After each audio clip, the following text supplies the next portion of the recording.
The Blue Ridge Mountains stretched across the windshield in layers of fading green and gray, each ridge darker than the last until they dissolved into October mist.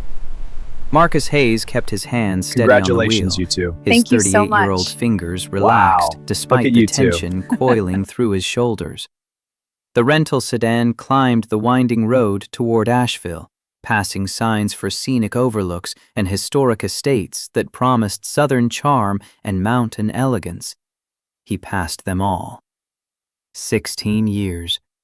That's how long it takes for justice to catch up to people who think they're untouchable. The thought settled in his mind with the weight of a vow kept, a promise finally coming due. In the passenger seat lay a cream-colored invitation with gold-embossed lettering, elegant script announcing the marriage of Rebecca Sterling and Richard Bennett, Jr. at the Asheville Grand Estate. The paper stock was expensive, the kind that whispered old money and careful breeding. Marcus had held it under different light 3 times, looking for watermarks, for any sign of forgery. It was real. She had actually sent it, though whether as a taunt or a plea, he couldn't quite determine. The GPS announced his exit in a pleasant female voice that seemed oblivious to the nature of his errand. He turned onto Mountain Laurel Drive, where autumn leaves scattered across pavement still warm from afternoon sun. Houses grew larger as he climbed, their driveways longer, their gates more imposing. By the time he reached the estate's entrance, the homes had become invisible behind walls of fieldstone and wrought iron, their wealth declared through deliberate concealment. His phone buzzed against the center console. David Chen, FBI. Marcus pulled to the shoulder before the final turn, letting the engine idle while he read the message. All teams in position. Recording equipment tested and operational. Remember the objective. Solid evidence, not personal vendetta. Stay professional. His thumbs moved across the screen. Understood. Beginning documentation now. Another message arrived before he could set the phone down. Marcus, your family's application was one of 847. Don't lose sight of the bigger picture. He didn't reply to that one. David meant well, but he hadn't been the one sleeping in a $40 a night motel at age 14, listening to his mother cry through walls so thin they might as well have been paper. David hadn't watched his father's hands shake over morning coffee, a proud man reduced to wondering what invisible flaw in their family had made them unworthy of a simple 2-bedroom apartment. Marcus slipped the phone into his jacket pocket and checked his appearance in the rearview mirror. The suit was off the rack from a department store in Charleston, serviceable but unremarkable. His tie was navy blue, conservative, the kind worn by men who work for the government and don't particularly care about fashion. He'd shaved carefully that morning, leaving no trace of stubble, no excuse for dismissal. His hair was cut short, professional. Nothing about his appearance should trigger alarm. Just a man in a suit. Just another wedding guest. Except the invitation in his pocket wasn't addressed to Marcus Hayes. It was addressed to David and Jennifer Morrison, a couple who existed only in the FBI's witness protection database, names borrowed for this particular operation. Rebecca Sterling, née Rebecca Coleman, had no idea Marcus was coming. She thought the Morrisons were Richard's Wall Street colleagues, harmless, forgettable. She was about to learn how wrong she was. The Asheville Grand Estate announced itself through a gatehouse designed to evoke colonial grandeur while incorporating modern security systems that tracked every approaching vehicle. 2 attendants in burgundy vests directed traffic with the practiced efficiency of airline ground crew, routing luxury sedans and imported SUVs toward a sprawling parking area disguised as a pastoral meadow. Marcus followed a BMW 7 Series and a Mercedes S-Class, his rental Chevy Malibu looking appropriately out of place. He parked in the 3rd row and sat for a moment, watching other guests emerge from their vehicles. The men wore tuxedos or expensive suits in charcoal and midnight blue, their watches catching the slanting sunlight. The women navigated gravel pathways in heels that cost more than Marcus's monthly car payment, their jewelry understated in the way that only genuine wealth could afford. These were people accustomed to events like this, to celebrations that cost what most families earned in a year. Marcus pulled a small digital recorder from his glove compartment, no larger than a USB drive. FBI issued, court approved, capable of capturing audio in high definition for up to 12 hours. He clipped it inside his jacket pocket, the microphone positioned near the lapel, invisible unless someone knew exactly where to look. His phone was already set to record video if needed, though he hoped it wouldn't come to that. Obvious documentation made people nervous. Better to let them perform their casual cruelties naturally, unprompted by the awareness of witnesses. The walk from parking area to main entrance took him past gardens designed by someone who understood that beauty could be weaponized, that the careful arrangement of heirloom roses and native azaleas could communicate exclusivity more effectively than any gate. A fountain burbled at the center of a circular drive, its basin decorated with hand-painted tiles that probably dated back a century. Old money. Or at least money old enough to have learned the aesthetics of aristocracy. The front steps were granite, worn smooth in the centers where generations of feet had climbed toward whatever celebrations the wealthy deemed worthy of their presence. Marcus ascended slowly, aware of the security camera mounted above the entrance, its lens tracking his approach with mechanical indifference. The doors stood open, held by attendants in formal livery who nodded to each arriving guest with practiced warmth. Marcus approached the one on the left, a young man barely out of his teens, whose smile faltered slightly as he registered Marcus's presence. "Good afternoon, sir. Welcome to the Sterling Bennett wedding. May I see your invitation?" The words were polite enough, but the tone carried a question that other guests hadn't triggered. Marcus watched a middle-aged couple in matching Rolex watches breeze past the attendant on the right with nothing more than a cheerful greeting. No request for credentials, no verification of their right to be here. Marcus produced the invitation, unfolding it with care. The attendant examined it with an intensity that bordered on suspicious, turning it over twice as if checking for signs of forgery. His eyes moved from the printed names to Marcus's face and back again, a calculation happening behind that practiced smile. "Mr. Morrison, is it?" "That's right." "And Mrs. Morrison is—" "She couldn't make it. Work emergency." The lie came easily, rehearsed during the drive up from Charleston. Marcus watched the attendant's face for signs of acceptance or rejection. 3 seconds passed. 5. The smile never wavered, but something in the young man's posture had shifted, a subtle stiffening of the shoulders that suggested he was preparing to call for backup. Then, as if remembering his training, the attendant stepped aside. "Of course, sir. Please enjoy the celebration." But his hand moved to the radio at his belt as Marcus passed, and a whispered conversation began before the doors had even closed behind him. The grand ballroom opened up like a cathedral dedicated to secular luxury. Crystal chandeliers hung from coffered ceilings painted in soft creams and golds, their light scattering across walls decorated with silk panels and antique mirrors. Round tables draped in ivory linen filled the space, each centerpiece a sculpture of white roses and trailing ivy that probably cost more than Marcus's weekly salary. At the far end, beneath an arch of flowers that must have required a team of designers, a string quartet played something classical and vaguely familiar, the kind of music that signaled refinement without demanding actual attention. 200 guests, maybe more, already filling the room with the particular noise of the wealthy at leisure. Laughter that rang with confidence, Conversations that assumed shared reference points, the clink of champagne flutes against perfect teeth.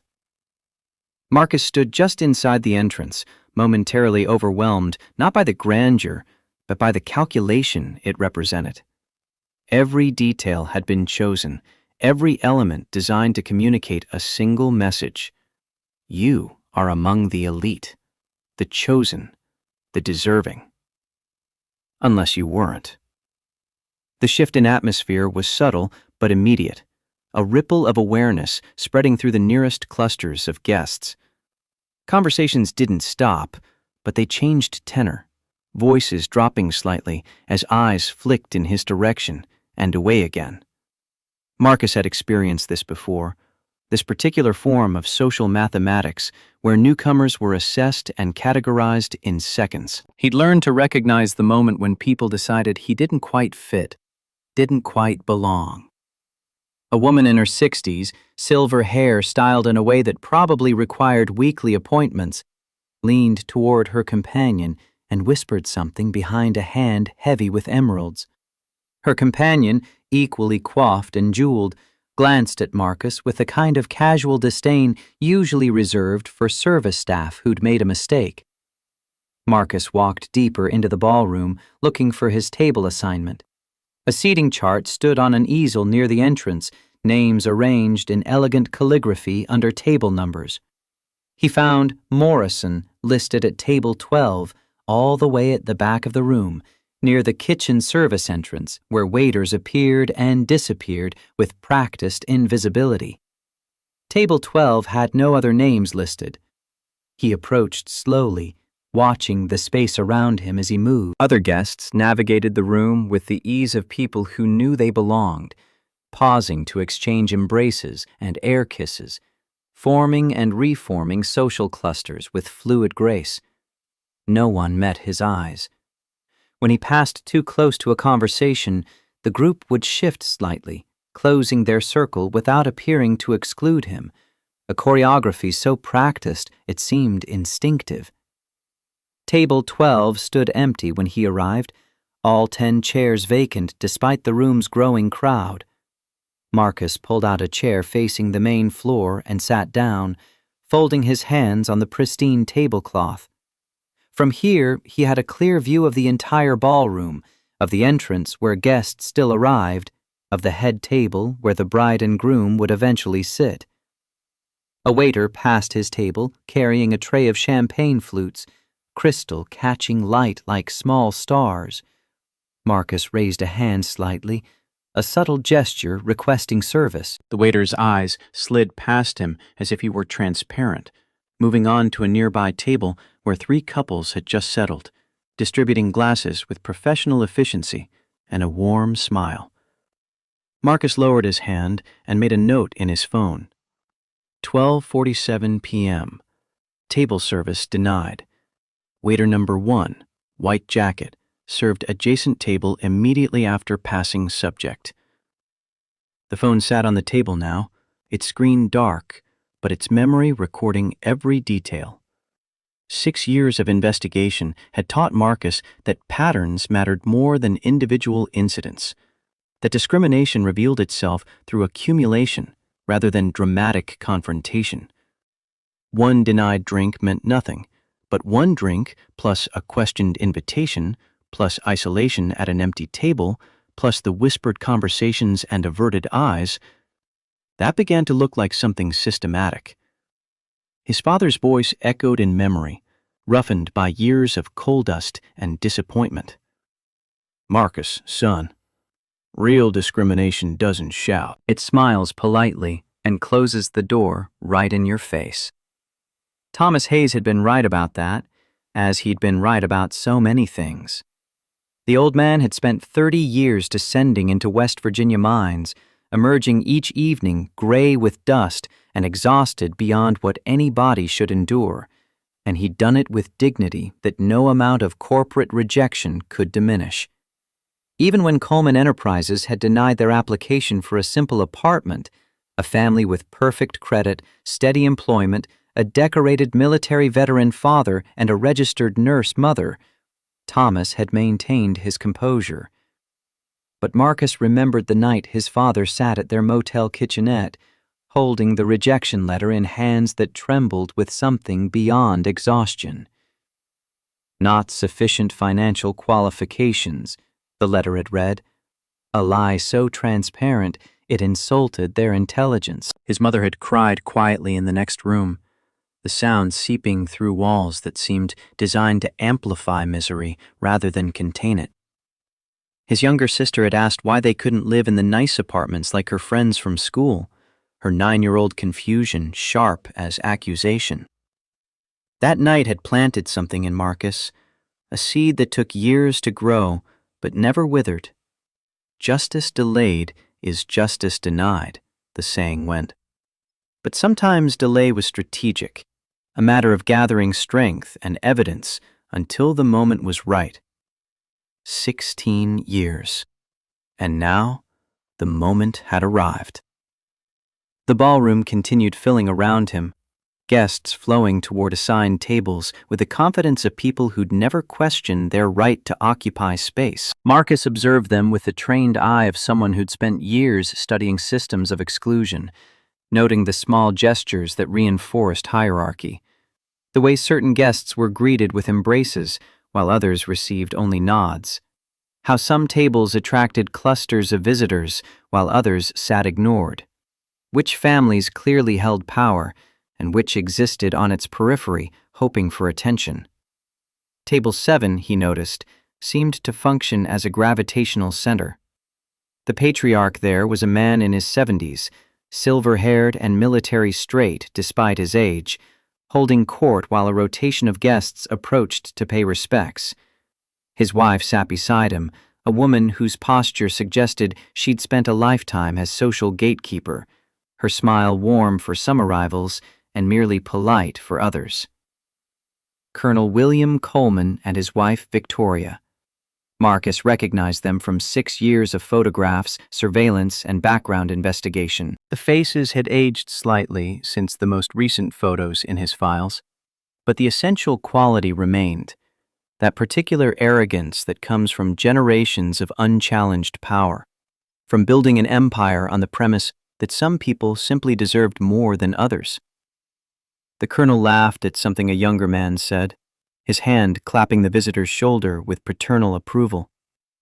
Victoria leaned forward to add some comment that sent the group into appreciative chuckles. They looked, Marcus thought, exactly like what they were.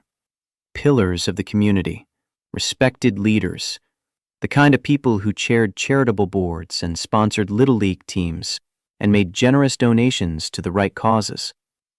They also looked like people who'd built a multi-million-dollar real estate empire by systematically denying housing to families they deemed unworthy of their premium properties. People who'd developed software specifically designed to automate discrimination, then sold it to 11 other companies for $50,000 per license. People who'd weaponized the American dream, transforming the promise of home ownership into a tool for enforcing class boundaries that were all the more insidious for being invisible. Marcus's phone buzzed with a message from David. Status check. You good? He typed back. In position. Documentation proceeding normally. Coleman family present at table 7. Remember the rules. Observe, record, do not engage unless necessary. Understood. But the rules were about to change, whether David liked it or not. This wasn't just surveillance anymore. This was the final act of a drama that had been building for years, and Marcus intended to see it through to its conclusion. A waiter appeared at his table, different from the first, younger, with nervous energy that suggested recent hiring. The young man placed a glass of water on the table with a slight tremor in his hand, not quite meeting Marcus's eyes. Sir, can I get you anything from the bar? Champagne, please, whatever you're serving. The waiter nodded and vanished toward the service entrance, moving quickly as if eager to complete the task and escape. Marcus waited, watching the flow of staff through the room. Other waiters circulated with trays, offering champagne and hors d'oeuvres with practiced grace. His waiter did not return. 5 minutes passed, then 10. Marcus made another note. 1:03 p.m. Requested champagne from waiter number 2. No service provided after 10-minute wait. Observation: all other tables receiving continuous service. At table 3, a woman in her 40s gestured vaguely toward a passing waiter, not even speaking, and received a fresh glass within seconds. At table 9, an elderly couple was offered their choice of 3 different appetizers from a silver tray. At table 12, Marcus sat alone with a glass of water and the growing awareness that his isolation was not accidental. The photographer appeared from somewhere near the entrance, a woman in her 30s with expensive equipment and the confident stride of someone accustomed to directing people twice her age. She moved through the room, capturing candid moments, her lens finding laughter and embraces, glasses raised in toasts that hadn't been offered yet. She worked her way toward the back tables, approaching table 11, where a family of 4 sat in their formal best. Then she saw Marcus. The photographer's trajectory altered mid-step, a subtle curve that took her around table 12 rather than toward it. She raised her camera toward table 11, composing a shot that carefully excluded any angle that might accidentally capture the man sitting alone at the adjacent table. When she'd finished, she moved directly to table 13 without pause, as if table 12 were empty, unoccupied, not worth the digital space a photograph would consume. Marcus caught her eye as she passed. She looked away immediately, busying herself with camera settings that didn't need adjustment. He stood up slowly, his movement deliberate, and began walking toward the restrooms indicated by a discreet sign near the service corridor. The path took him past several occupied tables, through the carefully organized geography of the reception. Conversations shifted as he passed, not stopping but changing subject, speakers lowering their voices or pivoting away with infinitesimal adjustments that maintained the fiction of politeness while communicating exclusion with perfect clarity. Near table 8, a group of men in their 50s stood talking, their backs forming a wall that blocked the natural pathway between tables. Marcus approached at an angle that should have prompted them to shift, to open space for him to pass. Instead, the conversation grew more animated, the men leaning closer together, one of them laughing loudly at a punchline Marcus couldn't hear. "Excuse me," Marcus said, his voice polite but firm. The laughter continued for another beat, as if he hadn't spoken. Then, slowly, the man nearest to him turned, his expression carrying surprise so theatrical it bordered on mockery. "Oh, sorry there, friend. Didn't see you." The group shifted fractionally, creating a gap barely wide enough for Marcus to squeeze through sideways. He navigated the space without comment, aware of eyes on his back, of whispered exchanges resuming as soon as he'd passed. The restroom corridor was empty, its walls lined with framed photographs of the estate through the decades, sepia-toned images of formal gardens and summer parties, black and white portraits of families long dead, but still present through their carefully preserved legacy. Marcus checked his recording device, confirming that the small LED indicator was glowing steady green. Everything was being captured. Every slight, every deliberate exclusion, every moment of casual cruelty that would seem minor in isolation, but devastating in aggregate. His phone buzzed again. "David. Picking up audio. Quality is excellent. You're doing great. Stay patient." Patient. As if patience hadn't been his constant companion for 6 years. As if he hadn't already demonstrated more patience than most people could imagine. But David was right to remind him. Patience was strategic. Patience was professional. Patience was the difference between justice and revenge, though the line between them felt thinner with every passing minute. The restroom itself was as luxurious as expected, all marble counters and brass fixtures polished to mirror brightness. Marcus washed his hands with soap that probably cost more per ounce than his shampoo, dried them on linen towels softer than his bed sheets. In the mirror, his face looked calm, almost serene. Only his eyes betrayed the tension coiling through his chest, the weight of 16 years and 847 rejected applications and thousands of families denied the simple dignity of a safe home. When he returned to the ballroom, table 12 was no longer empty. A middle-aged woman in a lavender dress sat at what had been his seat, her purse occupying the adjacent chair. She looked up as Marcus approached, her expression moving through surprise to displeasure in the space of a heartbeat. "I'm sorry," she said, though her tone suggested no apology whatsoever. "These seats are reserved for the Coleman family." Marcus gestured to the seating chart, still visible on its easel 20 feet away. "The chart shows this as table 12. I'm assigned here." "There must be some mistake." She didn't move, didn't even adjust her purse. "This table is definitely reserved. Perhaps you should check with a coordinator." "Perhaps I should just sit down, since this is my assigned table." The woman's jaw tightened, a muscle jumping near her ear. "I really don't think... Is there a problem here?" The voice came from behind Marcus, male and authoritative, carrying the kind of command that expected immediate obedience. He turned to find a man in his 60s, tall and broad-shouldered despite his age, his tuxedo custom-tailored to a frame that had clearly seen military service. The hair was silver now, but the bearing remained parade ground perfect, shoulders back, chin level, eyes assessing Marcus with the cool evaluation of someone accustomed to identifying threats. Colonel William Coleman.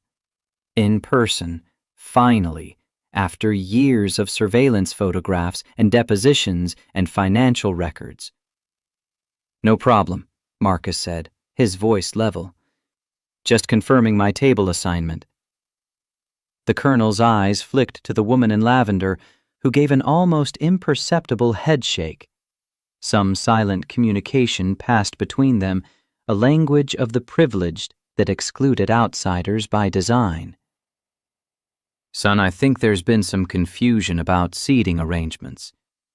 The colonel's tone was reasonable, almost kind, the voice of someone offering help rather than delivering rejection.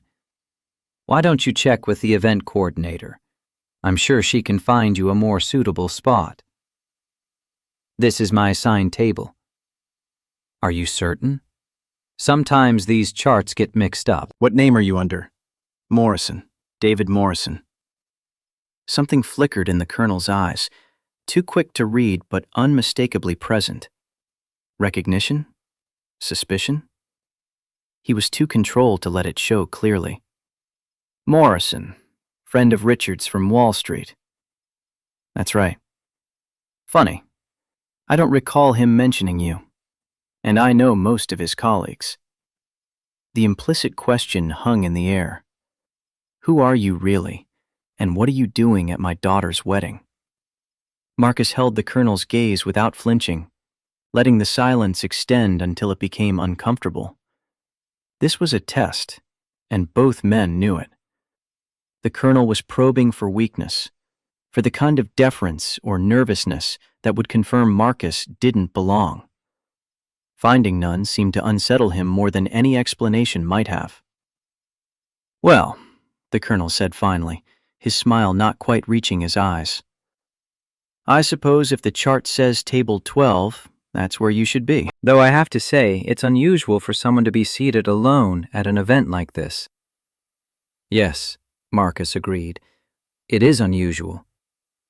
The colonel's smile tightened fractionally. He nodded to the woman in lavender, who gathered her purse with obvious reluctance, and stood. As they walked away, Marcus caught the colonel's low voice. "Find out who he is.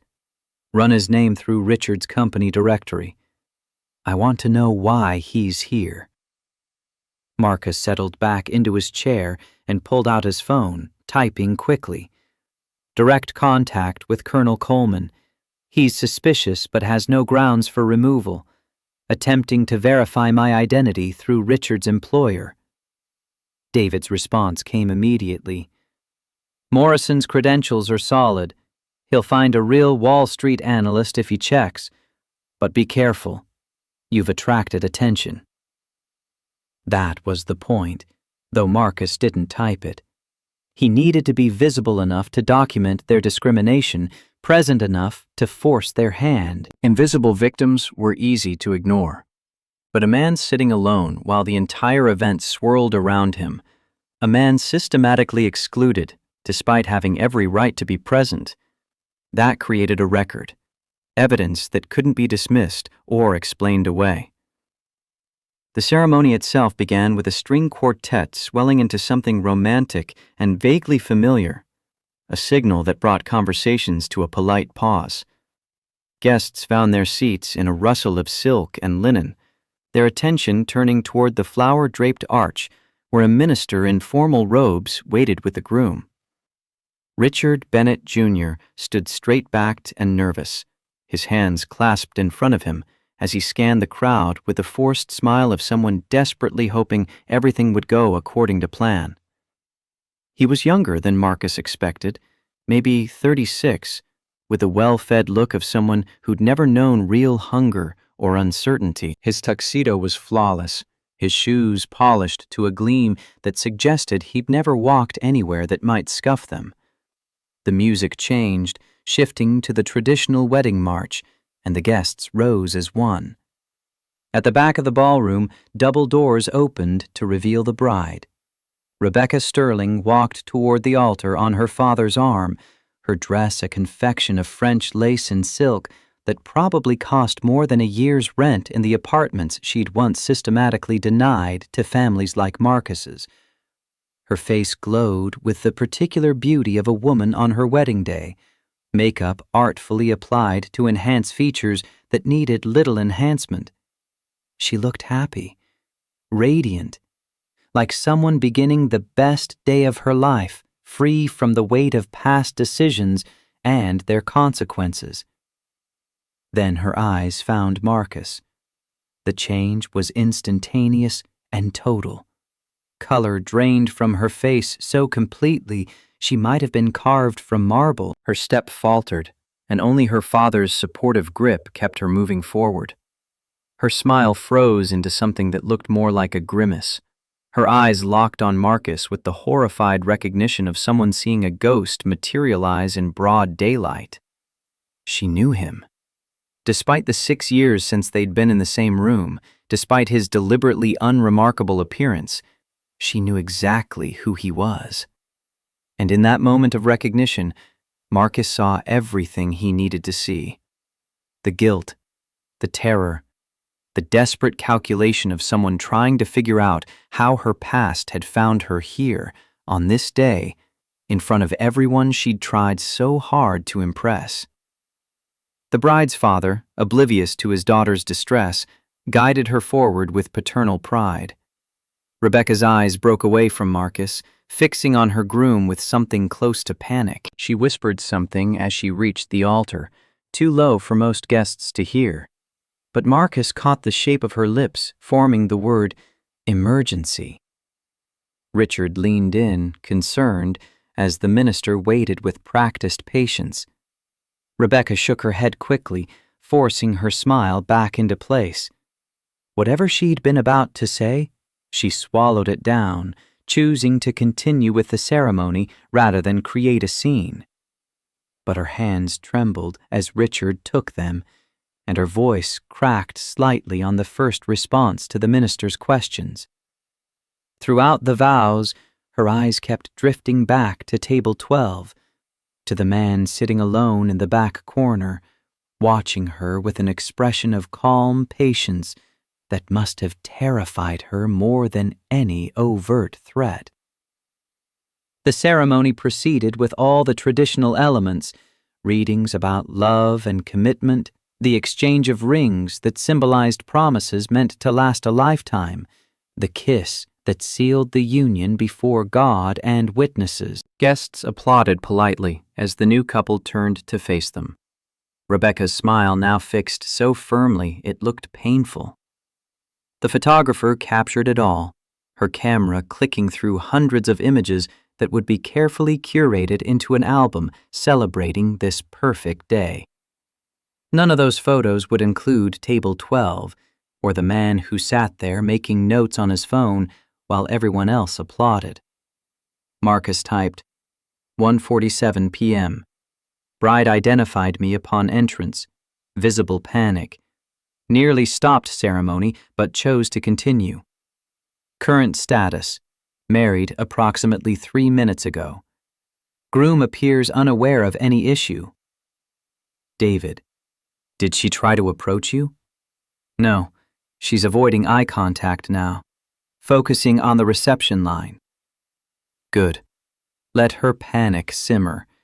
Fear produces mistakes, and mistakes produce evidence. The newlyweds moved into a receiving line near the entrance, greeting guests who filed past offering congratulations and well wishes. Marcus watched the choreography of it, the way certain guests received longer conversations while others were rushed through with perfunctory thanks. How Rebecca's smile brightened or dimmed depending on who approached. When Colonel Coleman passed through the line, she leaned into his embrace with the desperation of someone seeking protection from a threat she couldn't name. The colonel whispered something in her ear. Rebecca's eyes cut toward Table 12, then away again quickly. She nodded, her jaw set, and turned to the next guest with renewed determination. Marcus stood and walked toward the reception line. He moved slowly, giving Rebecca plenty of time to see him coming, to watch his steady approach and contemplate what he might say when his turn arrived. Other guests flowed around him, their conversations and laughter creating a bubble of normalcy that made his isolation all the more pronounced. But before he reached the line, someone intercepted him. Victoria Coleman materialized from the crowd with the kind of practiced grace that suggested she'd been tracking his movement for several minutes, timing her intervention perfectly. She wore a gown in champagne silk that probably cost more than Marcus's car, her jewelry understated in the way that only genuine wealth could afford. Diamonds glinted at her ears and throat, catching light with every movement of her silver-coiffed head. Her smile was warm, welcoming, absolutely perfect, and absolutely false. I don't believe we've been introduced. Her voice carried the rounded vowels of old Southern money, each word precisely formed. I'm Victoria Coleman, mother of the bride. And you are? Marcus Hayes. The name produced a flicker of something in her eyes, there and gone so quickly he almost missed it. She extended a hand, and Marcus shook it, feeling the cool, dry skin and the strength of her grip. Mr. Hayes, how lovely. Are you a friend of Richard's from New York? Not exactly. Oh? Then how do you know the happy couple? I know Rebecca from her previous work. Victoria's smile never wavered, but something in her posture shifted, a subtle drawing in of shoulders and straightening of spine that suggested the conversation had just become serious, despite the continued warmth of her expression. Previous work? Becca worked in corporate law before meeting Richard. Were you a colleague? No, ma'am. I work for the federal government, Department of Housing and Urban Development. The silence that followed lasted only 3 seconds, but they were seconds heavy with calculation. Victoria's mind was clearly working through the implications, connecting Marcus's presence to something she'd hoped was buried deeply enough to never resurface. H-U-D. She pronounced it carefully, as if testing the weight of the acronym. How fascinating. And what brings someone from housing and urban development to a private wedding on a Saturday afternoon? Sometimes the best evidence appears when people aren't performing for the official record. Victoria's smile finally cracked, just slightly, at the corners. Her eyes went hard, the warmth draining away to reveal something much colder underneath. Evidence? Mr. Hayes, I'm not sure what you're implying, but this is a celebration, not an investigation. Ma'am, in my experience, the two aren't mutually exclusive. She studied him for a long moment, this woman who'd spent decades as social gatekeeper to one of North Carolina's wealthiest families, who'd perfected the art of polite exclusion and knew every trick for maintaining boundaries while appearing welcoming. But whatever she saw in Marcus's face didn't yield to her usual strategies. I think, she said slowly, you should speak with my husband. William handles all business matters for our family. I'd be happy to. Wait here. Victoria turned and glided through the crowd with the efficiency of someone used to making things happen through subtle gestures and quiet commands. Marcus watched her approach the colonel at table 7, lean close to his ear, and deliver what was clearly urgent information. The colonel's face remained impassive, but his hand tightened around the whiskey glass he'd been holding, and his eyes found Marcus across the crowded room with sniper precision.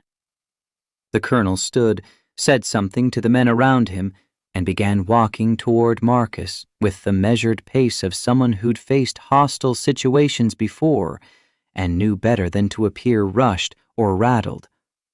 Other guests sensed the shift in atmosphere and began moving away, creating clear space between the two men as if the ballroom had become a stage and everyone understood their role was to observe from a safe distance.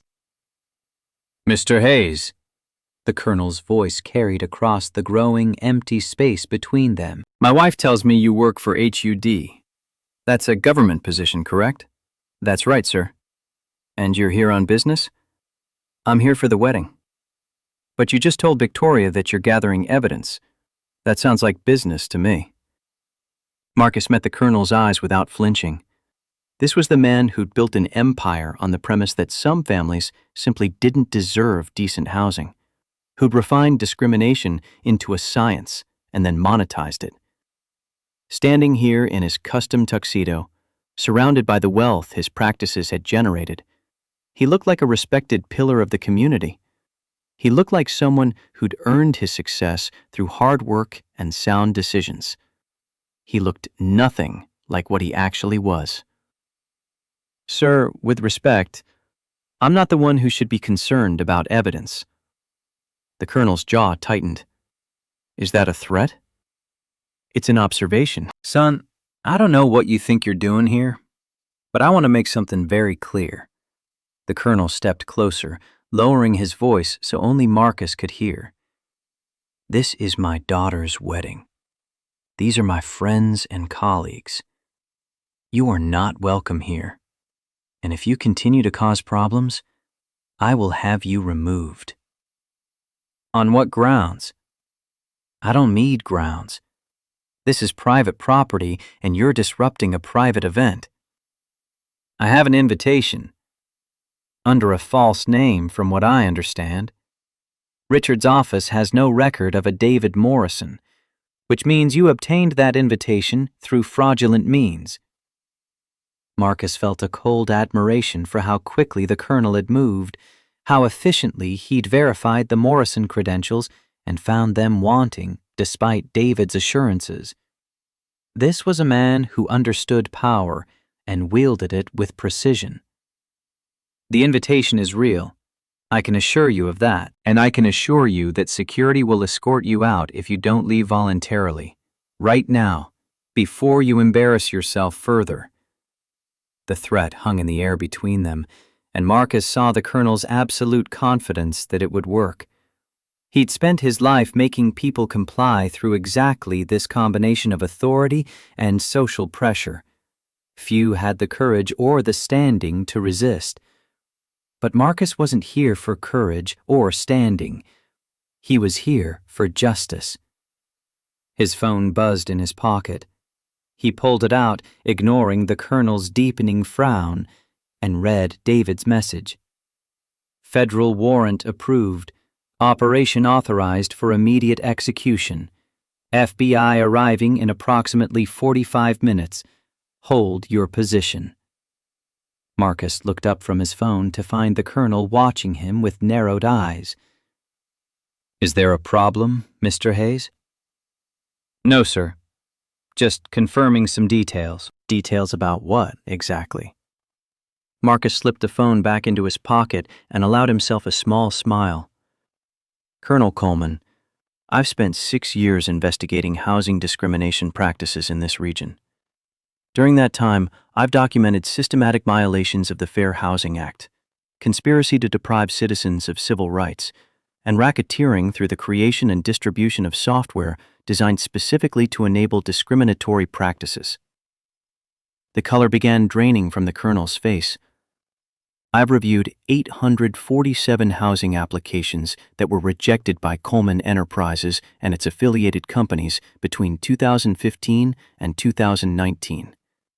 I've analyzed the algorithms used in your rental optimization system and traced its distribution to 11 other real estate companies across 4 states. I've interviewed 73 families who were denied housing despite meeting every legal qualification, and I've compiled evidence showing a pattern of discrimination so systematic and deliberate that it constitutes federal racketeering." The colonel's hand shook slightly, whiskey sloshing against the sides of his glass. "This is absurd. Our company follows all relevant housing laws." "Sir, I have emails from your servers. I have testimony from former employees. I have the source code for the discrimination software, including internal comments from developers that specifically reference filtering out undesirable elements. Those emails are privileged. They were obtained through legally executed subpoenas issued by a federal grand jury. Everything we have is admissible in court." The ballroom had gone quiet around them, other guests sensing that something significant was happening, though unable to hear the specifics of the conversation. Vose stood frozen at the head table, her face pale, her new husband looking between her and the confrontation with growing confusion. The colonel drew himself up to his full height, military bearing reasserting itself despite the shock. "I don't care what you think you have. I have lawyers, top lawyers, who will tear apart any case you try to build. And I have friends in positions of authority who won't appreciate some junior investigator harassing respected members of the community."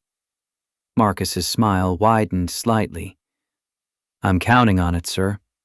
Every call you make, every favor you try to cash in, every attempt to interfere with a federal investigation, it all becomes evidence of obstruction.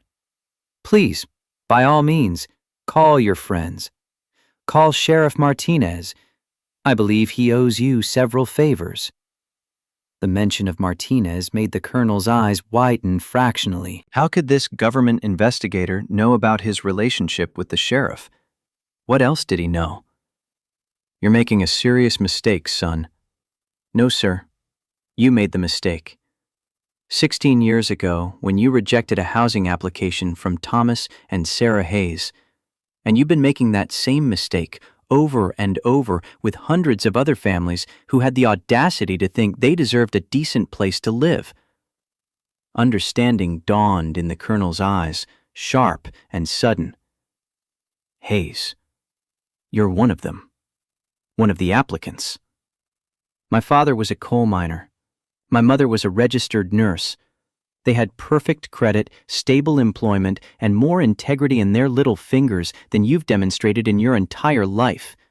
And you denied them housing because they didn't fit your vision of what your community should look like."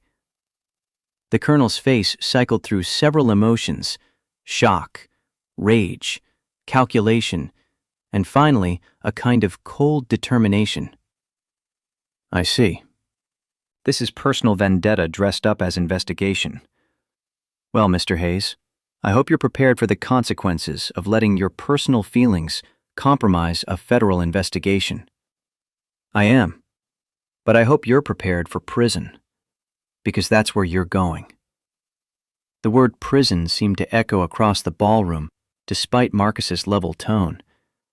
Victoria appeared at her husband's elbow, her face tight with concern. Rebecca had sunk into a chair at the head table, her bouquet forgotten on the floor beside her. Richard stood alone, looking between his new wife and the confrontation with the helpless expression of someone watching his world unmake itself in real time.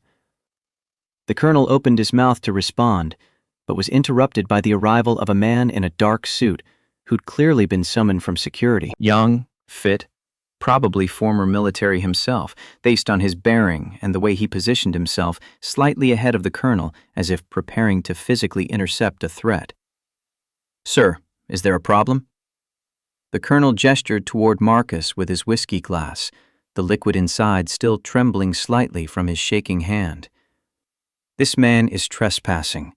I want him removed from the property immediately."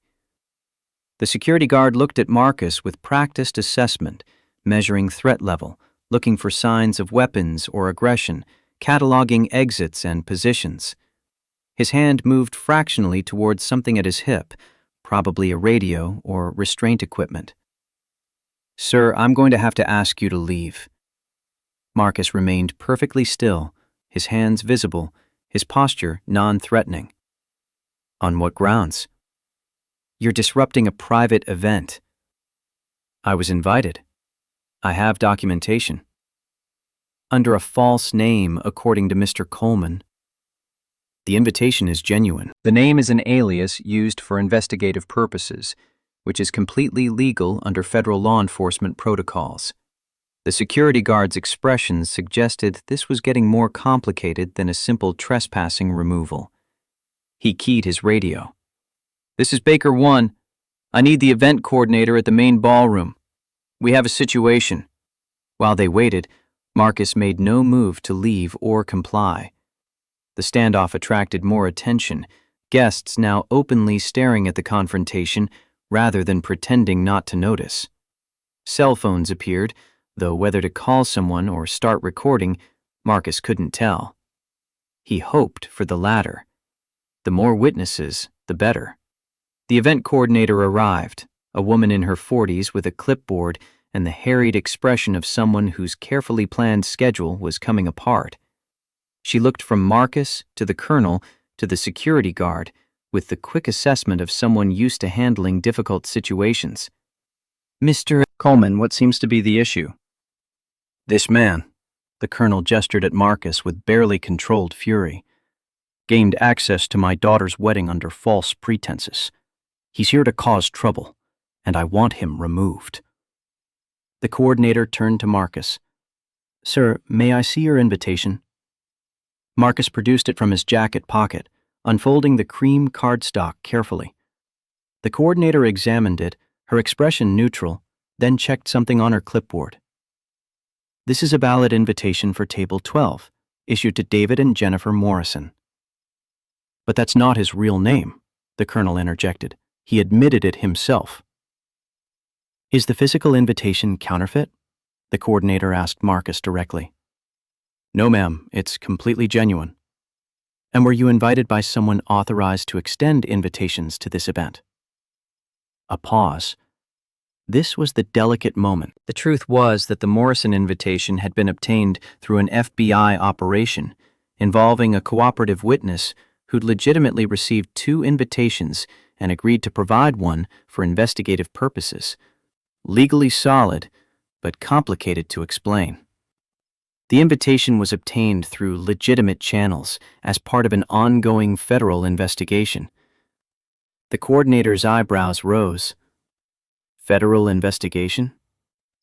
"I'm Senior Investigator Marcus Hayes, Department of Housing and Urban Development, Office of Fair Housing. I'm here documenting evidence related to systematic housing discrimination practices." The coordinator looked like she wished she'd called in sick that day. "Sir, I'm not qualified to adjudicate federal investigations. If you have legal authorization to be here, I can't remove you. But if you're here under false pretenses..." "He's here to harass my family on my daughter's wedding day." The colonel's voice rose enough to carry across the ballroom. "He's making wild accusations, disrupting the celebration, and doing it all under the guise of some supposed investigation that he can't even prove exists." Marcus pulled out his credentials, the leather folder containing his official HUD identification and badge. He handed it to the coordinator, who examined it carefully. "This appears legitimate." "Of course it's legitimate," Marcus said quietly. "Everything I'm doing here is legal, documented, and part of a 6-year federal investigation that's about to conclude. Now, if you'll excuse me, I'd like to return to my table and finish documenting the systematic discrimination I've experienced since arriving at this event." The colonel's face went purple. "Discrimination? You're claiming we've discriminated against you?" "Sir, I've been questioned at the entrance while other guests walked through freely. I've been denied table service despite multiple requests. I've been physically blocked from walking through the ballroom. My table has been declared reserved, despite being my assigned seating. I've been excluded from photographs and conversations, and now I'm being threatened with removal while you fabricate grounds for trespassing. All of this has been recorded and documented, so yes, I'm claiming discrimination. And when this case goes to trial, every moment will be evidence." The security guard looked extremely uncomfortable. The coordinator clutched her clipboard like a shield. Victoria Coleman had gone pale, and the colonel stood frozen, apparently realizing that every word out of his mouth was being used against him. The ballroom doors opened. 3 men in dark suits entered, and Marcus felt a wave of relief so profound it was almost dizzying. FBI. Right on schedule. David Chen led them, his credentials already out, his face professionally neutral as he approached the group. "Colonel William Coleman?" The colonel's voice came out strangled. Yes? I'm Special Agent David Chen, Federal Bureau of Investigation. I have a warrant for your arrest on charges of conspiracy to violate civil rights, housing discrimination, and racketeering. You have the right to remain silent," the words continued, but Marcus stopped listening. The colonel's face had gone from purple to gray, his whiskey glass slipping from nerveless fingers to shatter on the marble floor. Victoria swayed, gripping her husband's arm for support. Rebecca began crying at the head table, her perfect wedding day collapsing into the nightmare she'd spent 6 years trying to outrun. And Marcus stood in the center of it all, watching 16 years of patient investigation finally come to fruition, feeling not triumph or joy, but something quieter and heavier. The weight of justice delivered, of promises kept to families who'd never known why their applications were rejected, of a system held accountable for cruelties it had assumed would remain invisible forever. His phone buzzed one more time. A message from his father. "Saw the news alert. You did it, son. Your mother would be proud. We're proud. But now come home. Let it be finished." Marcus looked around the ballroom at the shocked faces, the ruined celebration, the FBI agents moving efficiently through their procedures. He thought about his mother crying in that motel room, about his father's trembling hands, about 847 families and all the others they'd never found. And he typed back, "Coming home. It's finished."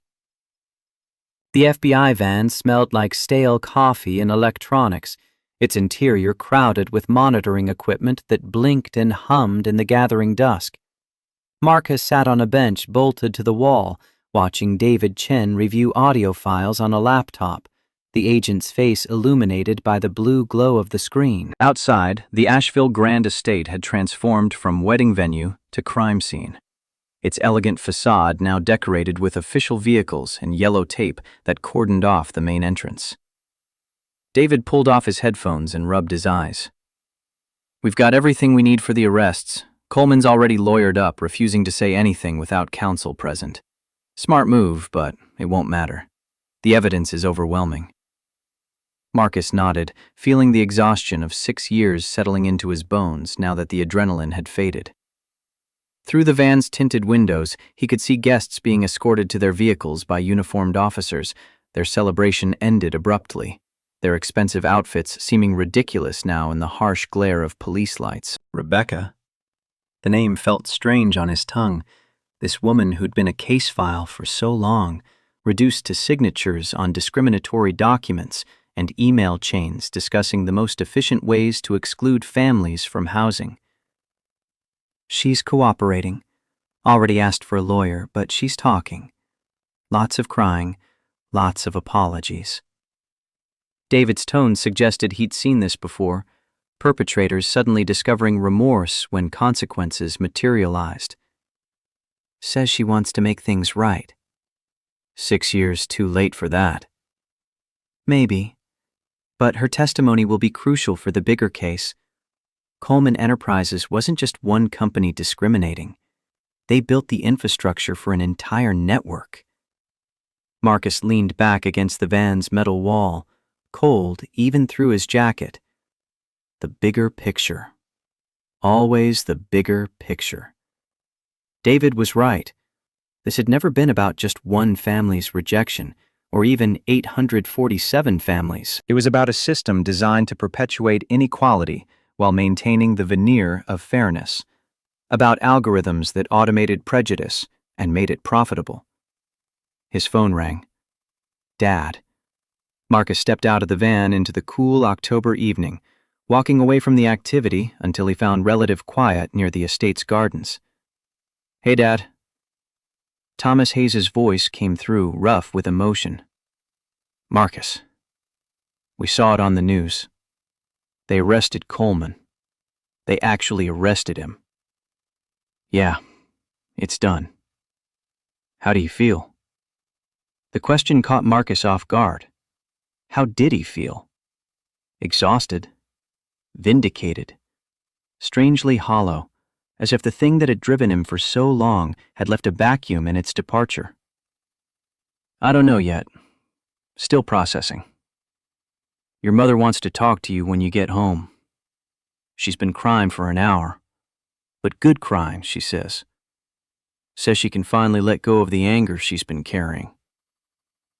Marcus swallowed against the tightness in his throat. Tell her I'll be home soon. A few more days to wrap up the paperwork here. Son, I need to ask you something, and I need you to answer honestly.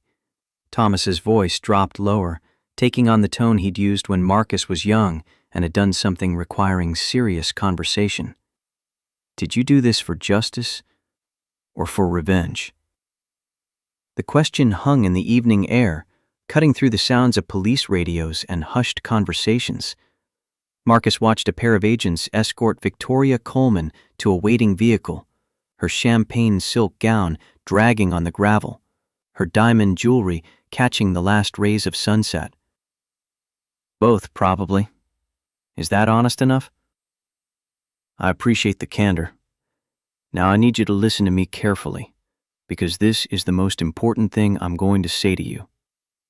Thomas paused, and Marcus could picture his father standing in their West Virginia kitchen, one hand gripping the counter for support, his back still causing pain after all these years. What you did today was right. Those people needed to be stopped, and you stopped them. But I don't want you to let this consume the rest of your life. You proved your point. You got your justice. Now you need to let it go and build something else. Dad, there are still 11 other companies using Coleman software. There are thousands of families who haven't gotten restitution. And there always will be, son. There will always be more injustice, more people who need help, more battles to fight. But if you spend your whole life fighting, you'll forget how to do anything else. You'll forget how to be happy. Marcus closed his eyes, seeing not the estate gardens, but a motel room from 16 years ago, his father sitting on a sagging mattress with his head in his hands, his mother in the bathroom with the door closed, but her crying still audible. He'd made a promise to himself that night, a 14-year-old boy's vow that someday he would make the people responsible understand what they'd done. He'd kept that promise. But Thomas was right. The promise had shaped everything that came after, had defined his career choices and personal relationships, had turned him into someone who saw every interaction through the lens of systemic injustice. I hear you, Dad. I'll try. Good. Now come home soon. We'll have dinner, just the family. No case files, no investigation talk. Just us. The call ended, leaving Marcus standing alone in the gardens while the estate continued its transformation from celebration venue to evidence collection site. He should have felt triumphant. He'd brought down a man who'd built an empire on discrimination, had potentially helped thousands of families access housing they'd been systematically denied. This was victory by any measure. So why did it feel like something vital had been carved out of his chest? David appeared at his elbow, moving with the quiet efficiency that made him a good partner. We need to interview Rebecca Coleman tonight, while she's still willing to talk. Thought you might want to be present. Me? I'm not FBI. No, but you're the HUD investigator who built the foundation of this case. And she asked for you specifically. Said she owes you an explanation.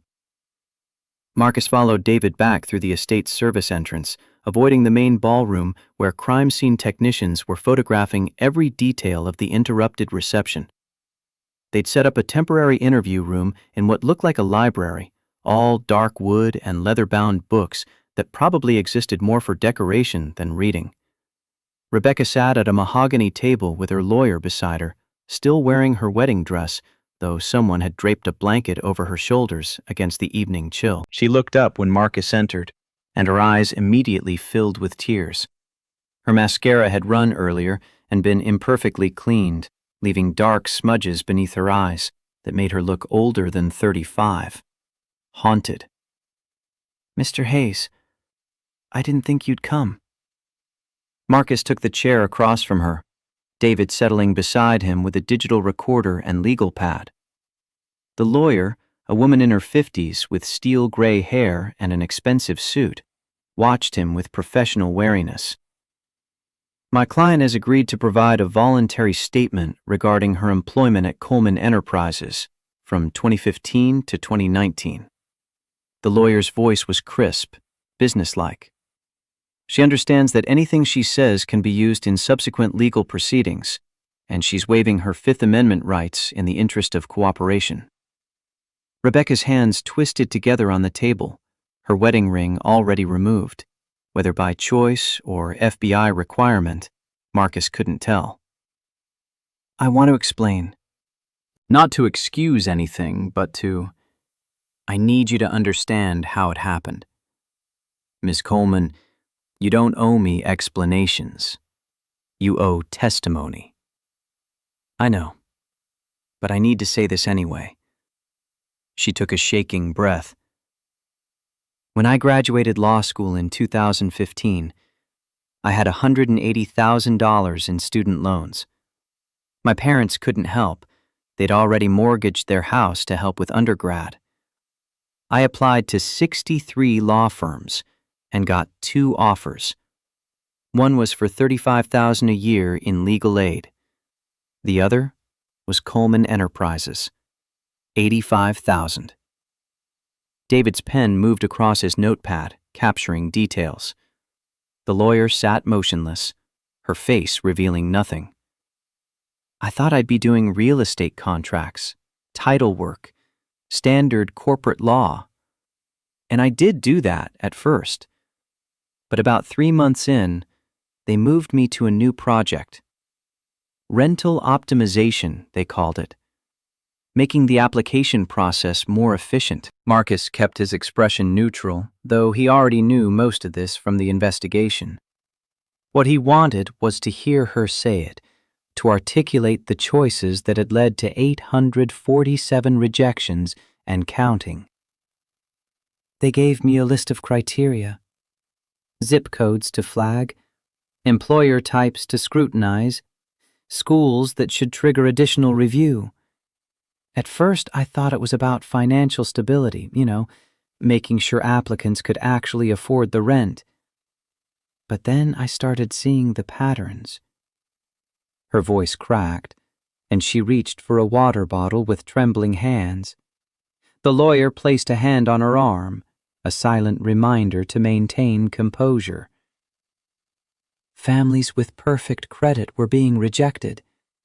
People with stable jobs, good references, everything by the book. And when I asked why, my supervisor, Michael Porter, he told me it was about maintaining community standards, about preserving property values, About making sure the right kind of people lived in Coleman developments. Did you object? Marcus heard the edge in his own voice and tried to soften it. This wasn't an interrogation, not officially. Yes, once. I went to HR and said I was uncomfortable with some of the criteria. They called me into a meeting with Porter and the general counsel, told me that if I continued raising concerns, they'd report me to the state bar for ethics violations, said I'd breached confidentiality by discussing internal processes, that I'd never work as a lawyer again. David looked up from his notes. Did you get that threat in writing? No, they were careful. Everything was verbal, off the record. But I was 25 and terrified and drowning in debt, so I kept my head down and did what they told me. Marcus watched her face, looking for signs of deception or manipulation. What he saw instead was shame so profound it seemed to radiate from her like heat, transforming her from the radiant bride of hours ago into someone hollowed out by guilt. The software came later. 2017, I think. They wanted to automate the process, make it faster. I helped design the algorithm. Her voice dropped to barely a whisper. I wrote the code that filtered applications based on zip codes. I created the weighting system that flagged certain employer types. I built the thing that did automatically what I'd been doing manually. And then you sold it. Not a question. Coleman sold it to 11 other companies, $50,000 per license. I got a bonus, $45,000. I used it to pay down my loans. She laughed, a sound with no humor in it. Blood money, that's what it was, and I took it anyway. The lawyer shifted uncomfortably. Rebecca, perhaps we should take a break. No. He needs to hear this. They all need to hear it. Rebecca's eyes fixed on Marcus with desperate intensity. I'm not asking for forgiveness. I know what I did was unforgivable. But I want you to understand that I didn't wake up one day and decide to be evil. I made one compromise, then another, until I looked in the mirror and didn't recognize who I'd become. Marcus leaned forward, folding his hands on the table. When did you realize what you'd actually done? When did you understand that you were destroying families? There was an email. 2018, I think. A woman, single mother, nurse, perfect credit score. She'd applied 3 times for a 2-bedroom apartment in Riverside Heights. Each time rejected. She sent an email asking why, begging for an explanation. Her kids were in the local school district. She needed to stay in the area. The email it broke my heart. What did you do? I rejected her application again. Because that was my job. Tears spilled over, running down her face unchecked. I hit delete on her email and approved another application from someone who made less money but had the right last name and the right zip code. And that night, I went home and threw up. Just stood over my toilet and vomited until there was nothing left. David's pen had stopped moving. Even the lawyer looked uncomfortable, as if hearing details she hadn't been prepared for. After that, I started looking for another job, but my resume was all Coleman. Nobody else would touch me once they saw where I'd worked. The company's reputation in the industry was complicated. People knew, not specifics, but they knew. So you ran. Marcus kept his voice flat, factual.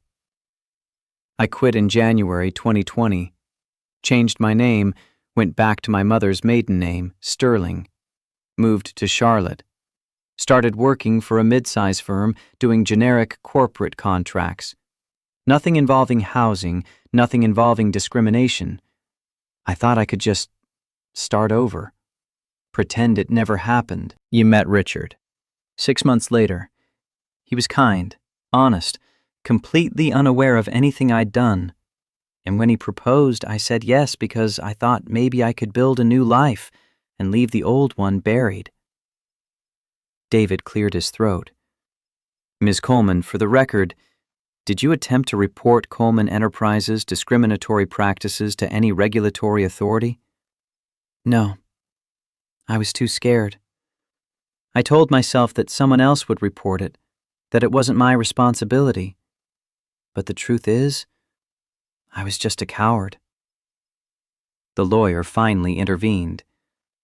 I think we've established the basic facts of my client's involvement and her current willingness to cooperate. Perhaps we can discuss the terms of that cooperation. But Rebecca wasn't finished. She pulled an envelope from somewhere within the folds of her wedding dress, sliding it across the table toward Marcus. I need you to have this. It's a letter I wrote 3 years ago and never sent. To you specifically, though I didn't know your name then. I just addressed it to the investigator who would eventually find me. Marcus opened the envelope carefully, unfolding pages covered in handwriting that started neat and became increasingly erratic, as if written over multiple sessions by someone whose composure deteriorated with each word. He began reading aloud, his voice steady despite the content. To whoever is reading this, by the time you find this letter, you'll probably know what I did at Coleman Enterprises. You'll know about the families I hurt, the algorithms I created, the system I helped build and perpetuate. I want you to know that I know it was wrong. I've known for years. The handwriting grew larger, more urgent. I tell myself I was young, that I was pressured, that I didn't understand the implications. But those are lies. I knew. Every time I clicked reject on an application, I knew I was hurting someone. I just didn't let myself think about them as real people. They were data points, statistics, applications to process. If I'd thought of them as families, as children who needed stable homes, as parents working hard to provide, I couldn't have done it. So I trained myself not to think of them at all. David leaned closer to read over Marcus's shoulder. The worst part is that I was good at it, efficient. I processed more applications than anyone else in the department. They gave me awards for my productivity, and every award was built on families I'd denied, lives I'd disrupted, children whose parents couldn't give them the stability they deserved because I clicked a button. The final paragraph was barely legible, the pen having pressed so hard it nearly tore through the paper. I don't expect forgiveness. I don't deserve it. But I hope whoever finds this understands that some of us who perpetuate evil systems aren't monsters. We're just weak. We're cowards who chose comfort over conscience. And we carry that choice for the rest of our lives. Silence filled the library when Marcus finished reading. Even the lawyer seemed affected, her professional mask slipping to reveal something that might have been pity or disgust, maybe both. Marcus refolded the letter carefully. When did you write this? November 2021, right after I changed my name. I thought maybe if I wrote it down, if I admitted what I'd done, I could start to atone somehow. But I never sent it, just kept it in my drawer, like a confession I was too scared to make. Why give it to me now? Because you're going to prosecute me anyway. And I'd rather you know that I understood what I did was wrong, even if I wasn't brave enough to stop it. David glanced at Marcus, a silent question. Do we need anything else? Marcus shook his head. They had more than enough. This broken woman in a wedding dress, surrounded by the ruins of the life she'd tried to build on the foundation of other people's suffering. She wasn't going anywhere.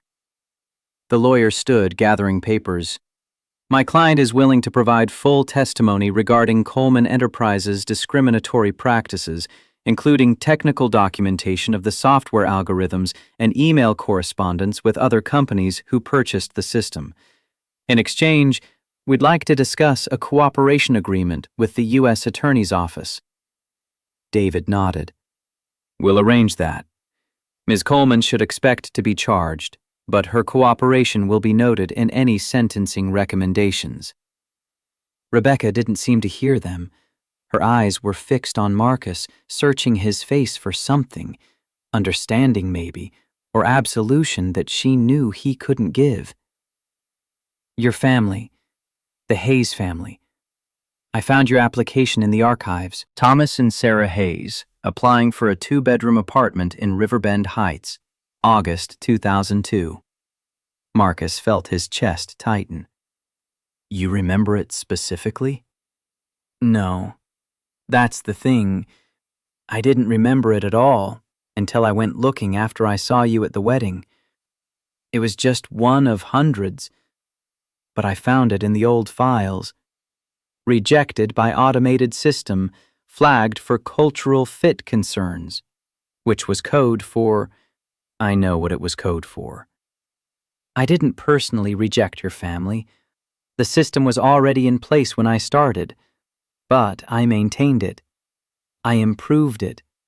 I made it more efficient at doing exactly what it did to your parents. Her voice broke completely. I'm so sorry. I know that doesn't help, doesn't change anything, but I'm sorry.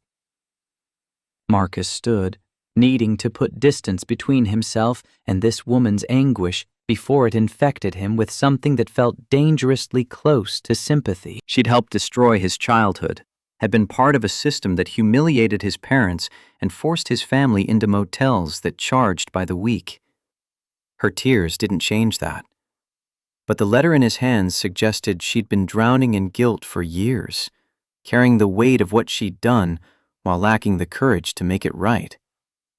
That didn't excuse anything. It didn't reduce her culpability or diminish the harm she'd caused. But it complicated the simple narrative of monster and victim, added shades of gray to what Marcus had wanted to be black and white. We'll be in touch about the cooperation agreement, he managed, his voice rougher than intended. Don't leave the state. Outside the library, the estate had mostly cleared of vehicles. Crime scene tape fluttered in the evening breeze, and a few technicians still worked in the main ballroom, photographing and cataloging evidence. David walked beside him in silence until they reached the parking area. That was rough. Marcus pulled his keys from his pocket, hands not quite steady. She's not what I expected. Perpetrators rarely are.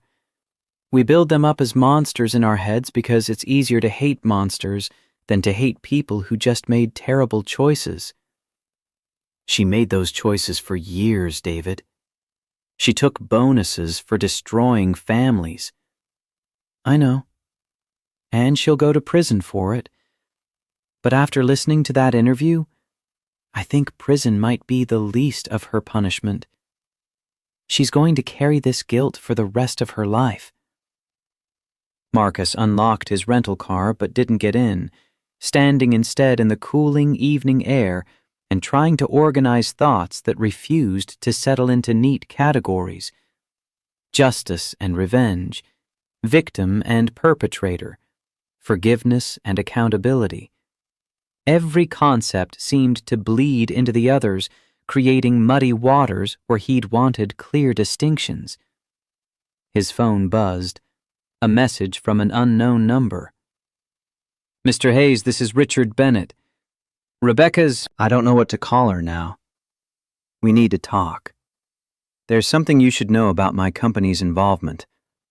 I'm at the Asheville Marriott, room 347. Please. Marcus showed David the message. The agent frowned. Could be a trap. Coleman's people trying to intimidate you. Or it could be another witness ready to cooperate. Either way, I should check it out. Not alone. I'll come with you. The Asheville Marriott was 15 minutes from the estate, a modern building that catered to tourists visiting the Blue Ridge Mountains and business travelers passing through. Room 347 was on the third floor, at the end of a corridor decorated with generic mountain landscape prints. Marcus knocked, hearing movement inside followed by a pause, probably checking the peephole, before the door opened. Richard Bennett had changed from his tuxedo into jeans and a polo shirt, his hair disheveled as if he'd run his hands through it repeatedly. His eyes were red, his face carrying the hollow shock of someone whose world had just imploded. "Thank you for coming." He stepped back, allowing Marcus and David to enter. The room was a standard hotel setup: king bed, desk, chair, television showing muted news coverage of the arrests at the estate. I didn't know where else to turn. Marcus remained standing near the door, not ready to make himself comfortable. Your message said something about your company's involvement? Richard moved to the desk, where his laptop sat open beside scattered papers. I've been going through my files since the FBI let me leave, trying to understand how I didn't see this coming. And I found something. He turned the laptop to face them. The screen showed what appeared to be a financial report, columns of numbers and corporate names that meant nothing to Marcus at first glance. Sterling Capital, my bank. We've been Coleman Enterprises' primary lender since 2015. $47 million in various loans and credit facilities over that period. I personally underwrote $12 million of it. David moved closer to examine the screen. You're saying your bank financed Coleman's operations? Not just financed. We knew what they were doing. Richard's voice cracked. These emails. I found them in my sent folder, but I don't remember writing them. Or maybe I didn't want to remember. Look at this one from 2017. He clicked to open an email chain. Marcus read over David's shoulder, his stomach sinking with each line. From Richard Bennett Jr. to William Coleman. Re. Q3 Performance Review. Bill, excellent quarter. Rental operations showing strong margins as usual. Appreciate the focus on maintaining property values through selective tenant screening. Our investors love the stability you've achieved in your developments. Approved your request for additional $3 million credit line to expand the screening software project. David pulled out his phone, photographing the screen. You knew about the screening software. I thought it was just normal business practice. Richard's hands shook as he scrolled through more emails. Coleman always talked about maintaining standards, protecting property values. He made it sound like smart business management, not discrimination. And I wanted to believe him because he was my biggest client and Rebecca's family and... He broke off, pressing his palms against his eyes. When he lowered them, tears tracked down his face.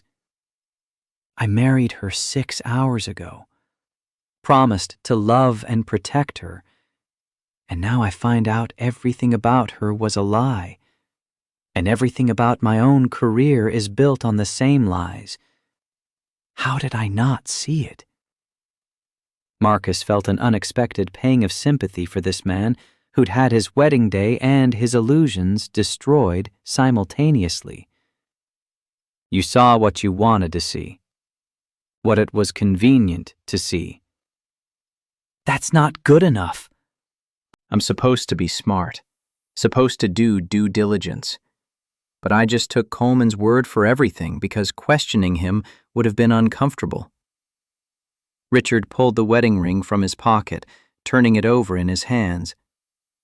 I put this on her finger this morning. We made vows, and now you need to decide if you're going to cooperate with the federal investigation or protect yourself. David's voice carried no judgment, just statement of fact. Those emails implicate you in knowing participation in discriminatory practices. At minimum, that's civil liability, potentially criminal, depending on what else we find.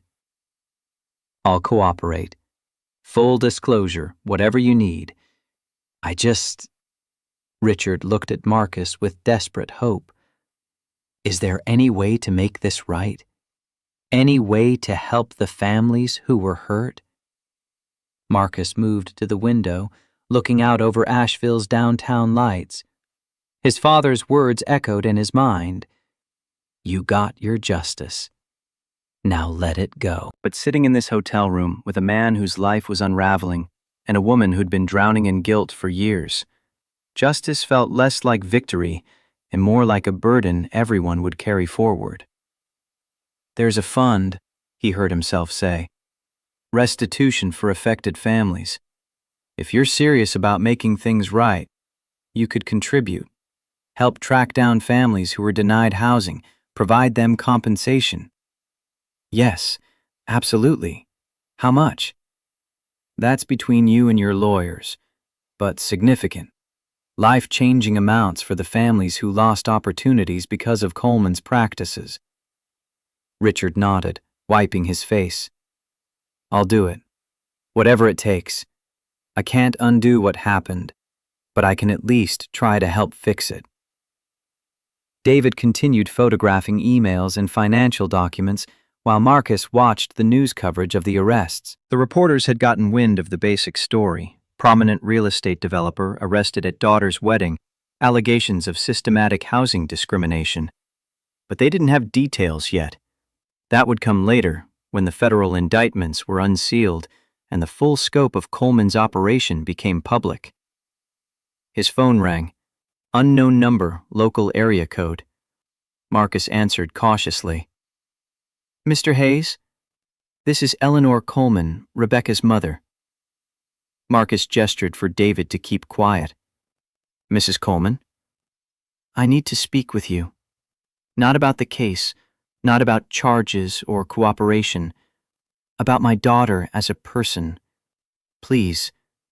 I'm in the lobby of your hotel. Marcus glanced at David, who shrugged. Your call. Give me 5 minutes. Eleanor Coleman sat in a wingback chair near the hotel lobby's fireplace, a woman in her 60s with the kind of tired elegance that suggested she'd once been quite beautiful, but had been worn down by life's complications. She wore sensible slacks and a cardigan, no jewelry, her face free of makeup and streaked with the evidence of recent crying. She stood when Marcus approached, extending a hand that trembled slightly. Thank you for seeing me. I know you have no reason to. They sat in adjacent chairs, the fireplace providing more ambiance than actual warmth. Marcus waited, letting her gather whatever thoughts had brought her here. Rebecca is my only child. I know what she did was wrong, unconscionable really. But I need you to understand that she wasn't always like this. She used to volunteer at homeless shelters. She tutored kids from low-income families. She wanted to use her law degree to help people. What changed? Debt, fear, the weight of expectations. Eleanor's hands twisted in her lap. We mortgaged our house to help with her undergrad education. Took out loans for ourselves to ease her burden. She knew how much we'd sacrificed, and she felt like she had to make it worth something. Had to succeed financially, prove the investment was justified. Marcus kept his voice gentle. That doesn't excuse what she did. No, it doesn't. But I want you to know that every time she came home for Christmas or Thanksgiving, she seemed a little more hollow, a little more distant, like something was eating her from the inside. Eleanor pulled tissues from her purse, dabbing at eyes that kept filling despite her efforts. Last year, she told me she'd made terrible mistakes. Wouldn't say what, just that she'd hurt people and didn't know how to fix it. I thought she was talking about a relationship, a professional error. I never imagined the scale. Did you know about her work at Coleman Enterprises? I knew she worked there.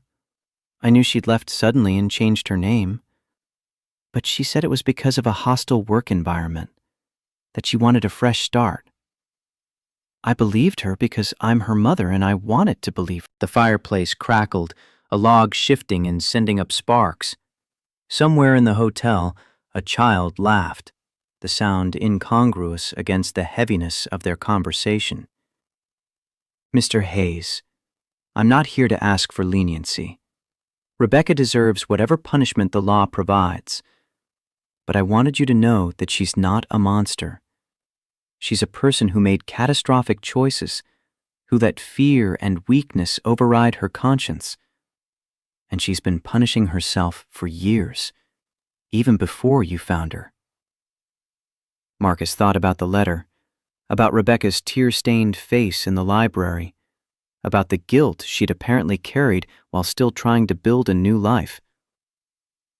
Mrs. Coleman, I appreciate you telling me this, but it doesn't change what needs to happen. Your daughter participated in systematic discrimination that affected thousands of families. She needs to be held accountable. I know. I just wanted you to see her as human, because I think it's easy to hate abstractions, the people who denied your family housing, but it's harder to hate actual people with their own pain and regret. Eleanor stood, gathering her purse. Thank you for listening. And Mr. Hayes, I hope that when this is over, you find peace. Not just justice, but actual peace. Because carrying anger for 16 years must be exhausting. She left before Marcus could respond, her words hanging in the lobby air long after she'd disappeared through the exit. David emerged from the elevator, his expression troubled. We've got a problem. Colonel Coleman's lawyer just filed an emergency motion claiming that your presence at the wedding constitutes entrapment and that all evidence gathered should be suppressed. That's ridiculous. I had a valid invitation and documented ongoing discrimination. I know, and the motion will fail, but it's going to make things messy. They're arguing that you had personal animus, that the investigation was compromised by your family's history with Coleman Enterprises, that you manipulated the situation to create grounds for arrest. Marcus felt anger rising, sharp and hot. I spent 6 years building an airtight case. Every piece of evidence was legally obtained, every procedure followed to the letter, and they know that. This is delay tactics, trying to buy time to destroy evidence or intimidate witnesses. But it means we need to be extra careful going forward. No contact with the Coleman family without witnesses present. No informal conversations.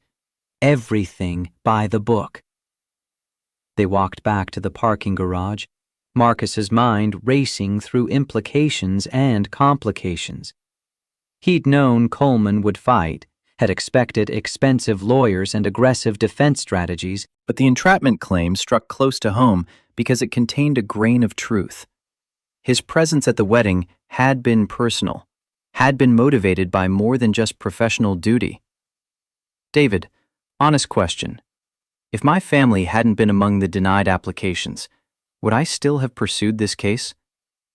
The agent was quiet for a moment, considering. Probably. You're good at your job, and you care about housing justice.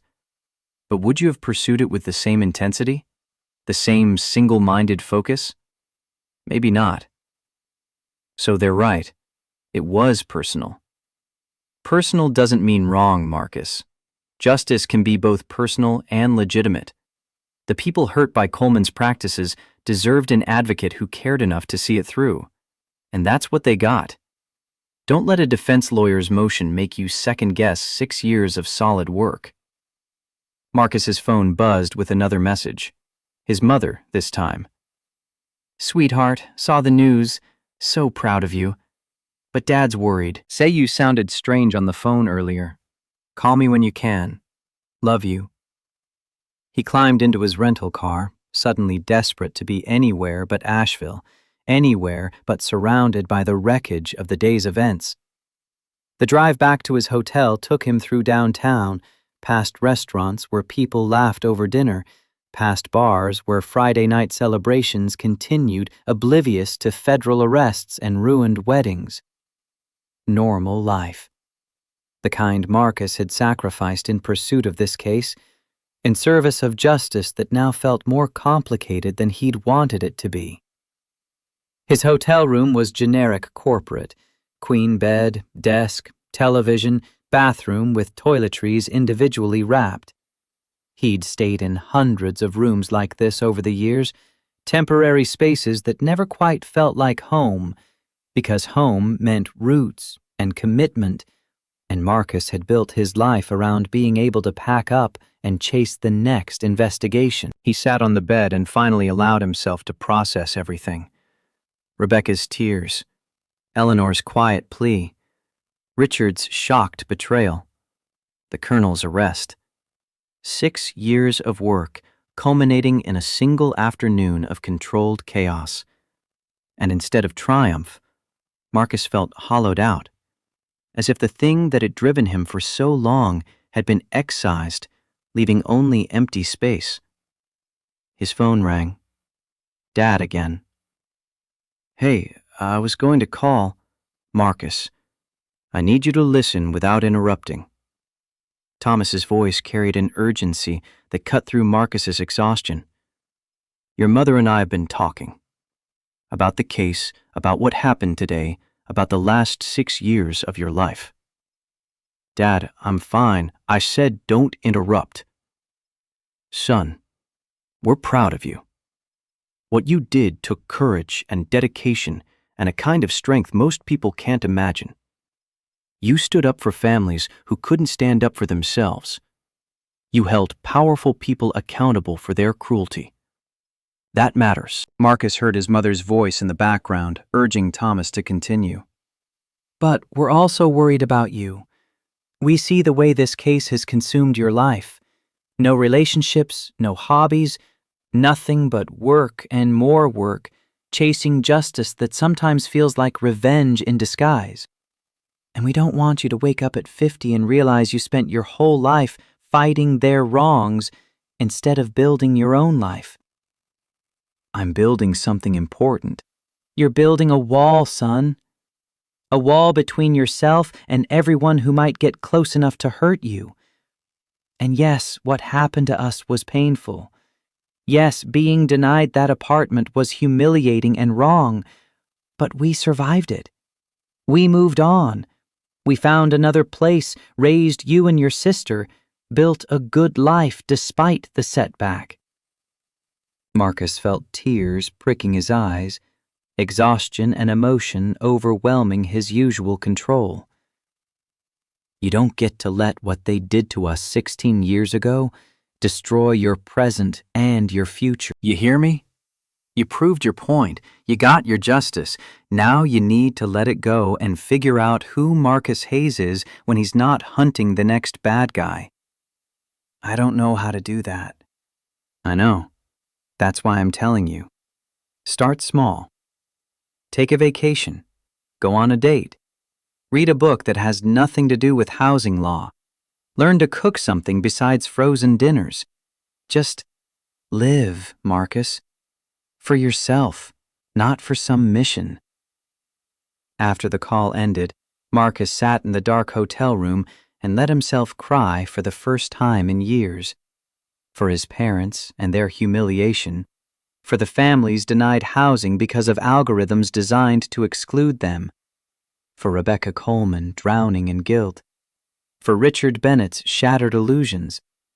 For the child he'd been who'd vowed revenge, and the man he'd become who'd mistaken that revenge for purpose, and for the hollow space inside himself where something vital should have been, something that had been carved out piece by piece until justice was all that remained.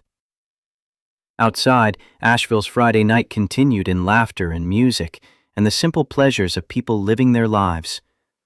Inside room 412, a federal investigator who'd won his case sat alone and wondered why victory felt so much like loss. 6 months transformed Asheville's autumn scandal into Charlotte's winter trial. Marcus sat in the federal courthouse gallery, watching attorneys present evidence he'd spent years collecting, feeling disconnected from the proceedings, as if observing someone else's work. The courtroom was packed: journalists, housing advocates, families who'd been denied homes, curiosity seekers drawn by headlines about discrimination software and wedding day arrests. Vosé Coleman took the stand on a Tuesday morning in late March, her hair pulled back severely, her navy suit conservative enough to signal contrition without performing it. The prosecutor, a woman named Janet Reeves, who'd earned her reputation dismantling white-collar fraud schemes, approached the witness box with controlled precision. "Miss Coleman, please describe your role in developing the rental optimization system." Rebecca's voice came out steady, despite the tremor in her hands. "I was the primary architect. I designed the algorithm that analyzed rental applications and assigned risk scores based on multiple factors including zip code, employer type, educational background, and what we internally called cultural compatibility indicators." What did cultural compatibility mean? It meant filtering out applicants who didn't match the demographic profile Coleman Enterprises wanted for their properties. We used proxy indicators, certain first names, certain addresses, certain types of employment, to identify and reject applicants without explicitly referencing protected classes. Reeves pulled up a document on the courtroom's projection screen, lines of code interspersed with developer comments. "Can you explain this notation here, where it says flag Appalachian surnames for additional review?" Rebecca's composure cracked fractionally. "That was my code. I wrote it in 2017. The idea was that families from certain regions, particularly rural Appalachia, were more likely to be what we considered high-risk tenants. So applications with surnames common to those areas triggered additional scrutiny that almost always resulted in rejection." Marcus felt his jaw tighten.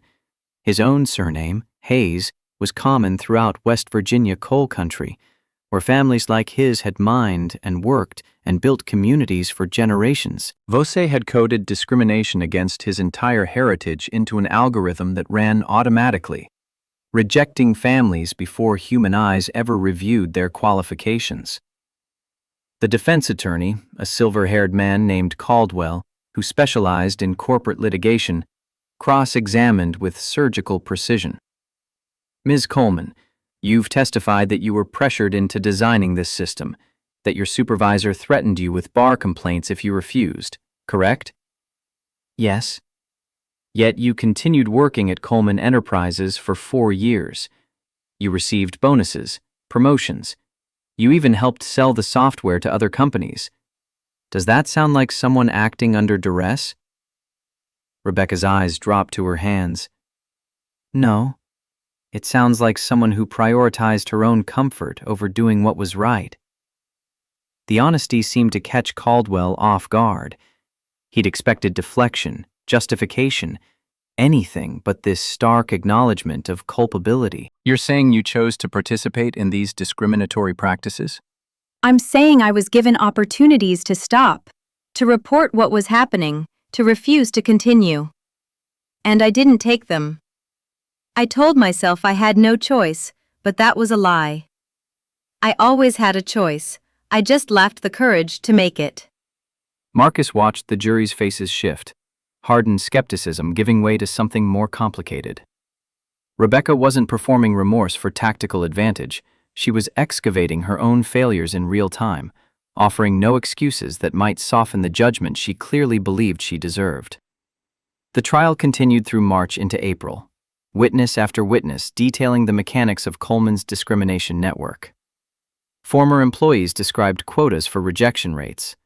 Technical experts analyzed the software's decision trees, demonstrating how neutral-sounding criteria systematically excluded protected groups. Families testified about being denied housing despite perfect qualifications, about the confusion and humiliation of inexplicable rejections. Marcus provided testimony on a Wednesday afternoon, his 6 years of investigation distilled into 3 hours of questions and answers. He recounted discovering the pattern, tracing the software sales, building the case brick by evidentiary brick. When Reeves asked about his family's application, he kept his voice level and professional. In August 2002, my parents applied for a 2-bedroom apartment at Riverbend Heights. My father was a coal miner with 18 years' experience. My mother was a registered nurse. Their combined income was 3 times the monthly rent. Their credit score was 780. They were rejected within 48 hours. Did Coleman Enterprises provide a reason? Insufficient financial qualifications, which was objectively false. The real reason was that their zip code, Beckley, West Virginia, had been flagged in the system as undesirable. Working-class families from coal country didn't fit Coleman's vision for their premium properties. What impact did this rejection have on your family? Marcus paused, allowing himself to remember for the first time in months. We spent 8 months in weekly rate motels. My sister had to change schools mid-year. My mother developed depression that required medication. My father started drinking more than he should. The rejection itself was bad, but the not knowing why, the sense that we'd been judged and found wanting despite doing everything right, that was devastating. Colonel Coleman sat at the defense table throughout the trial, his military posture never wavering, his face betraying nothing. But when Marcus testified, something flickered in the old man's eyes. Not quite remorse, but perhaps the first acknowledgement that his business practices had consequences measured in actual human suffering rather than abstract liability. The jury deliberated for 11 hours across 2 days. When they returned on a Friday afternoon, the courtroom fell silent in that particular way that precedes verdicts, everyone holding breath and judgment in equal measure. The foreperson, a middle-aged black woman who'd served as an elementary school principal before retiring, stood with the verdict sheet steady in her hands. On the charge of conspiracy to violate the Fair Housing Act, we find the defendant, William Coleman, guilty. Victoria Coleman's composure finally shattered, a sound escaping her throat that might have been grief or rage or simple disbelief. The colonel remained motionless, staring straight ahead as if at attention. On the charge of racketeering through the creation and distribution of discriminatory software, we find the defendant guilty. Marcus felt something loosen in his chest, 6 years of tension releasing all at once. David Chen sat beside him in the gallery, their shoulders touching briefly in shared acknowledgement. The guilty verdicts continued, 12 counts, 12 affirmations that Coleman's practices had violated federal law, had damaged families, had weaponized the housing market against people who lacked the right backgrounds or addresses or surnames. When the foreperson finished, she sat down heavily, as if the weight of judgment had physically exhausted her. Judge Morrison, a black man in his 60s who'd built his career on civil rights litigation before ascending to the federal bench, set sentencing for 6 weeks later. The colonel was led away in handcuffs, standard procedure despite his age and standing, while Victoria sat alone at the defense table, surrounded by lawyers who'd failed to protect her husband from accountability. Outside the courthouse, reporters swarmed. Marcus declined interviews, pushing through the crowd toward his car. But a voice stopped him, familiar despite months of silence. "Mr. Hayes, please, just a moment." Eleanor Coleman stood at the edge of the media scrum, looking smaller than she had in the hotel lobby months ago, diminished by the verdict and its implications. Marcus gestured for her to follow him away from the cameras, finding relative privacy in a parking garage stairwell that smelled of concrete and exhaust fumes. I know you have no reason to listen to me. Eleanor's voice was hoarse, as if she'd been crying for hours. But I wanted to thank you. Thank me? Your son-in-law is going to prison. My son-in-law destroyed thousands of lives and got rich doing it. He deserved this verdict. She pulled an envelope from her purse, pressing it into Marcus's hands. This is a letter from Rebecca. She's not allowed to contact you directly because of the cooperation agreement, but she asked me to give you this. You don't have to read it. You can throw it away if you want. But she wrote it, and I promised I'd deliver it. Eleanor left before Marcus could refuse, disappearing into the parking garage's shadows. He stood, holding the envelope, debating whether to simply toss it in the nearest trash can. What could Rebecca possibly say that mattered now? What words could address the damage her algorithms had inflicted? But curiosity, or maybe something else, some need for closure he didn't want to examine, made him open it. The letter was handwritten, 2 pages covered in the same erratic script as the earlier confession. Mr. Hayes, I know I have no right to write to you, no right to ask for your time or attention. But there are things I need you to know, not because they excuse anything, but because silence feels like continued cowardice. I've spent the past 6 months in therapy, trying to understand how I became someone capable of what I did. My therapist says I was institutionalized, that Coleman Enterprises created a culture where discrimination was normalized, even rewarded, and I absorbed that culture without questioning it deeply enough. But that's still an excuse. Plenty of people worked at Coleman and found ways to resist, to report, to refuse. I wasn't one of them. What I've realized is that I was terrified of being poor. My family wasn't wealthy, we were solidly middle class, but always one emergency away from financial disaster. When I graduated with all that debt, the fear of ending up like the families I later denied housing, that fear became paralyzing. So I made a devil's bargain. I'd do terrible things to ensure I never experienced the vulnerability and humiliation that comes with economic precarity. The cruelest irony is that I became the thing I feared most. Not poor, but morally bankrupt. I traded my integrity for a paycheck and told myself I didn't have a choice, when really, I just lacked courage. I'm going to prison. 3 to 5 years, my lawyer says, though with cooperation credit maybe less, and I deserve every day of it. But what happens after? How do I live with what I've done? How do I contribute anything meaningful when I've caused so much harm? I'm working with a nonprofit now, teaching formerly incarcerated women about housing rights. It's a drop in the ocean compared to the damage I caused, but it's something. When I'm released, I want to dedicate whatever life I have left to fighting the same systems I helped build. Not for redemption. I don't believe I can be redeemed. But because it's the only way I know to honor the families I hurt. I don't expect forgiveness. I don't deserve it. But I wanted you to know that your investigation changed more than just the law. It changed me, forced me to see myself clearly for the first time in years. And while that vision is ugly and painful, it's also true. And truth, however late it arrives, matters. Thank you for not letting us hide. Thank you for being brave when I was a coward. Rebecca. Marcus refolded the letter, slipping it into his jacket pocket. He felt no softening toward Rebecca, no impulse to forgive or minimize her role in the discrimination network. But the letter complicated his anger, added dimension to someone he'd needed to see as simply villainous. Sentencing arrived on a Tuesday in early May, the courthouse gardens blooming with dogwoods and azaleas that seemed incongruous against the gravity of the proceedings. Judge Morrison surveyed the courtroom before beginning, his expression grave. I've presided over many civil rights cases in my career, But few have laid bare the machinery of discrimination as thoroughly as this one.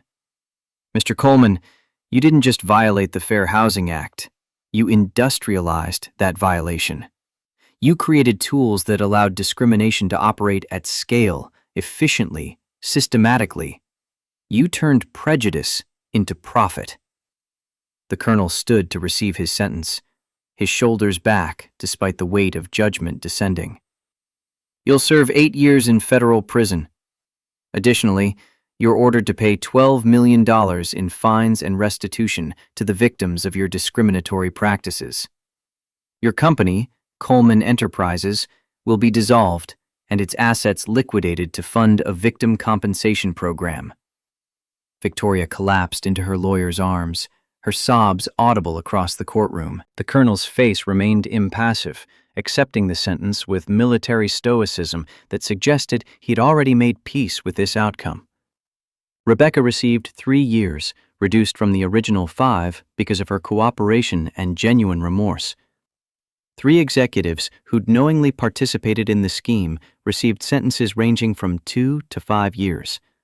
Lower-level employees who'd simply followed orders without understanding the full scope were given probation and community service. Richard Bennett, who'd provided extensive financial documentation and testimony about his bank's unwitting role, faced no criminal charges, but agreed to contribute $2 million to the restitution fund. Marcus had spoken to him once since the trial began, a brief phone call where Richard's voice carried the hollow quality of someone still trying to understand how he'd missed obvious signs. I keep going back through the emails, the loan documents, looking for the moment where I should have known, should have questioned, and there are dozens of moments. But I was making money. Coleman was making money. Everyone seemed happy. So I didn't ask uncomfortable questions. Most people don't, Marcus had replied, surprising himself with the lack of judgment in his tone. It's easier to accept the surface narrative than dig for uncomfortable truths. That's not good enough. Not for someone in my position, with my education and resources. I had a responsibility to do better. You're doing better now. The fund will help families rebuild. But Richard's voice had gone hollow again. Money doesn't give them back lost years. Doesn't undo the trauma of rejection and displacement. I can write checks, but I can't make them whole. 6 months after sentencing, Marcus stood in the Hayes Family Community Center, watching children play in a newly renovated gymnasium while their parents attended a housing rights workshop in the adjacent classroom. The building had been purchased with settlement funds and named for his family, a gesture of acknowledgement that felt both honoring and uncomfortable. His father stood beside him, leaning on a cane now due to worsening back problems, but his eyes were bright as he watched the activity. Your mother would have loved this, seeing something good built from all that pain. Sarah Hayes had passed 2 months earlier, a stroke that came suddenly and stole her before the family could gather. Marcus had delivered a eulogy that tried to capture her strength and gentleness, her ability to maintain hope even through the darkest periods. But what he kept coming back to was a conversation they'd had shortly before her death, when the settlement was being finalized. Baby, I need you to promise me something. Her voice had been weak, her hand trembling in his. When this is all done, the trials, the sentencing, the restitution, I need you to let it go. Build something new instead of spending the rest of your life fighting old battles.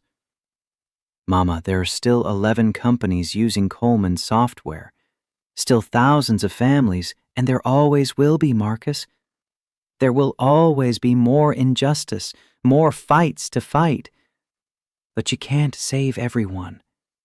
And if you spend your whole life trying, you'll forget how to save yourself.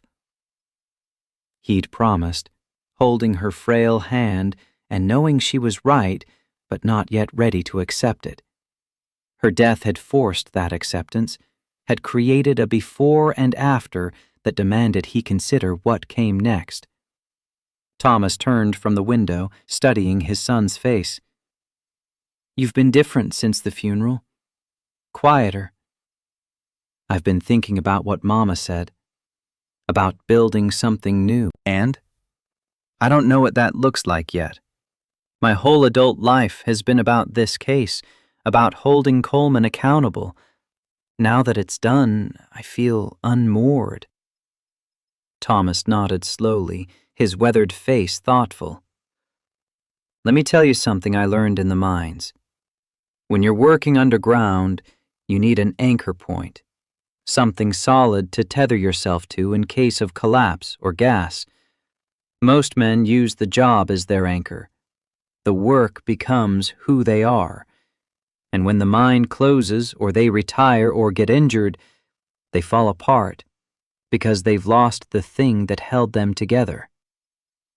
You didn't fall apart when you had to stop mining? Because I'd built other anchor points. Your mother, you and your sister, the community, fishing, teaching other men to fix engines. I knew who Thomas Hayes was beyond the mine. You need to figure out who Marcus Hayes is beyond the investigation. The words settled into Marcus's chest with the weight of truth he'd been avoiding. He'd become HUD investigator Hayes so completely that the man underneath had almost disappeared. I've been offered a promotion, Director of Fair Housing Enforcement for the entire Southeast region, based in Atlanta. Big job. Yeah, more responsibility, more cases, more impact. And I'm thinking about turning it down. Thomas's eyebrows rose. That would surprise me if I didn't see the exhaustion in your eyes. You're burned out, son. I'm 38 years old. I should be in my prime, ready to take on bigger challenges. Instead, I feel like I've been running a marathon for 6 years and just realized there's no finish line. Then stop running. Take the director job or don't. Either choice is valid. But make it based on what you want to build, not what you're running from or toward. They walked through the community center together, Thomas's cane tapping against polished floors that had been refinished by volunteers from the neighborhood. In the housing rights workshop, an attorney was explaining tenant protections to families who'd been denied apartments through Coleman's system or similar practices at other companies. Their faces showed concentration mixed with the particular wariness that comes from being systematically excluded, from learning not to trust systems that claim to be fair. Marcus recognized that wariness. He'd seen it in his parents' eyes after their rejection, the way they approached every subsequent housing application with defensive anticipation of disappointment. Breaking through that learned helplessness required more than just legal victories. It required rebuilding trust, one interaction at a time. The workshop facilitator noticed Marcus and waved him over. Rachel Morrison, 36, civil rights attorney who'd joined the nonprofit after leaving a corporate firm that defended exactly the kind of discrimination she now fought against. They'd met at a housing rights conference 3 months ago, discovered shared passion for tenant advocacy, and tentatively begun something that might become personal if Marcus could figure out how to let someone past the walls he'd built. Mr. Hayes, we were just discussing the Coleman settlement. Would you mind sharing how families can apply for compensation? Marcus found himself at the front of the room, facing 20 people whose applications had been systematically rejected, explaining the claims process and documentation requirements. But partway through, he shifted from procedure to something more personal. I know this settlement doesn't undo the harm. You lost years, opportunities, stability. Some of you had to move away from jobs or schools or family. Some ended up in unsafe housing because that's all you could access. Money can't fix that completely. A woman in her 40s raised her hand, her voice carrying an edge of anger that Marcus understood intimately. Then why should we bother with the claims process? Why go through the humiliation of proving we were discriminated against when we already know we were? Because documentation matters. Because every claim filed becomes evidence that this harm was real and widespread. Because the families who come after you deserve to inherit a system that's been forced to change. And because getting some compensation, even partial, is better than letting the people who hurt you keep every penny they made from your exclusion.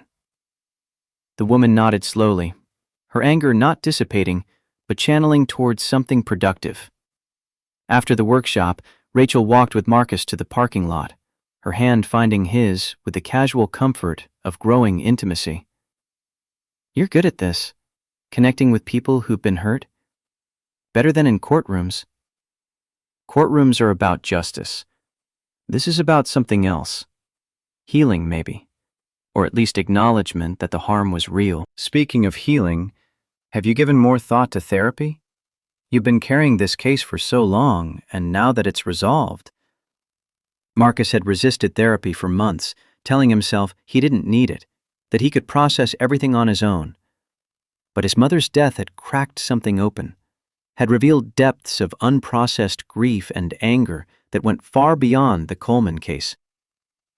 I made an appointment. Next Tuesday. Rachel squeezed his hand, not pushing further, letting the admission stand on its own. They'd agreed to take things slowly, to build towards something real, rather than rushing into relationship as distraction from other problems. Marcus appreciated her patience, the way she made space for his healing without demanding he be already healed. Are you going to visit Rebecca? The question came carefully, without judgment. Marcus had received notification that Rebecca Coleman would be transferred to federal prison in 2 weeks. She'd requested that Marcus be added to her approved visitors list, a request that sat unanswered in his email inbox. I don't know. Part of me thinks it would bring closure. Another part thinks it would just reopen wounds. Maybe it could be both. Maybe closure comes through the wound, not around it. They stood in the parking lot as evening settled over Charlotte, the community center's lights warm against gathering darkness. Inside, families continued learning about their rights, building knowledge that might protect them from future discrimination. It wasn't enough, would never be enough, to truly balance the scales, but it was something real and tangible and good. Marcus made the decision driving home that night, pulling over to send the email before he could second-guess himself.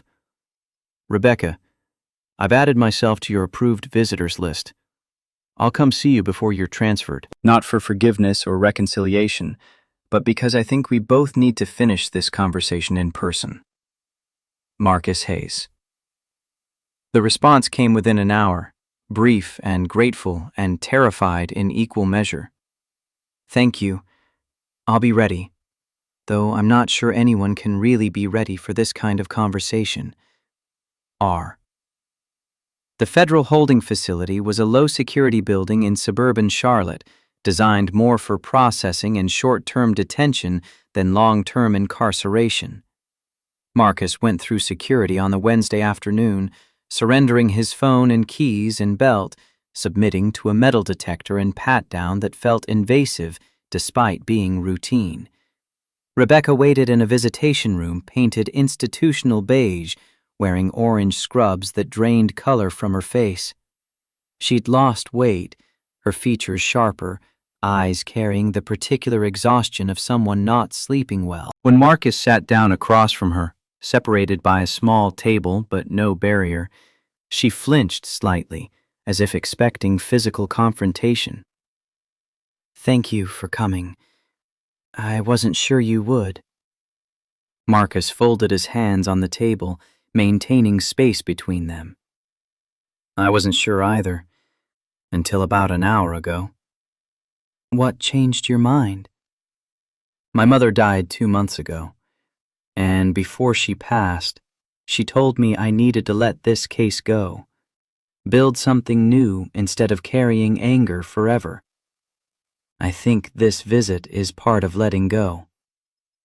Rebecca's eyes filled, blinking quickly against tears. I'm so sorry about your mother. I know that's inadequate, but it is inadequate. But thank you anyway. They sat in silence for a moment, the weight of everything unsaid pressing down like atmosphere before a storm. Rebecca spoke first, her voice barely above a whisper. Do you remember your family's application?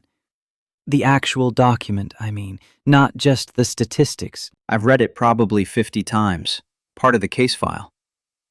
I went back through the archives after I knew you were investigating, found your parents' application in the old system. Thomas Hayes, coal miner. Sarah Hayes, registered nurse. Applying for the 2-bedroom on the 2nd floor overlooking the river. They specifically requested that unit because it had good natural light and your mother loved gardening. Thought she could grow herbs on the balcony. Marcus felt his throat tighten.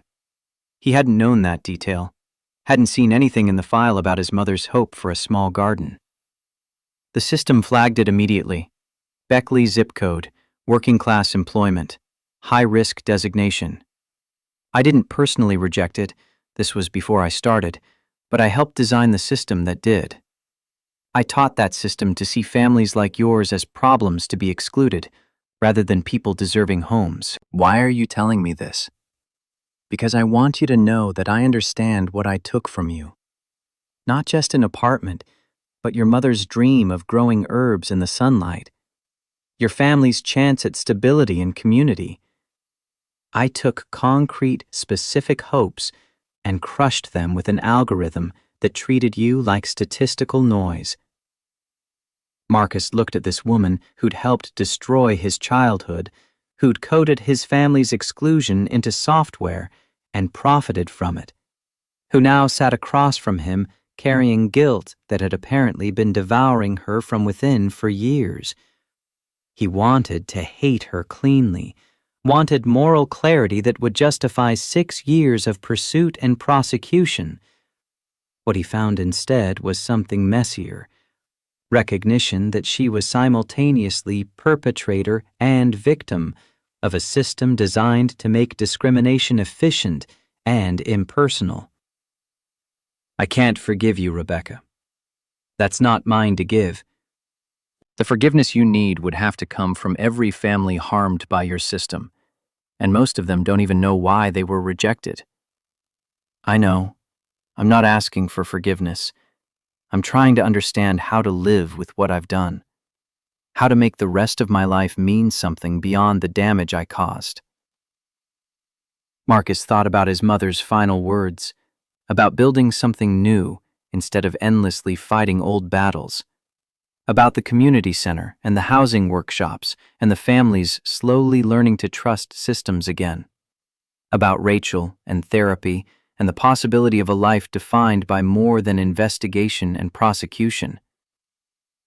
You teach housing rights in here, your mother said. To women who've been exploited by landlords, who faced discrimination similar to what I helped perpetuate.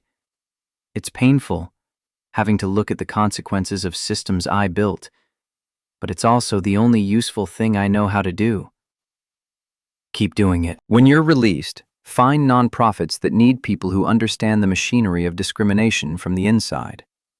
Use that knowledge to help people protect themselves. You think that's enough? That I can balance the scales somehow?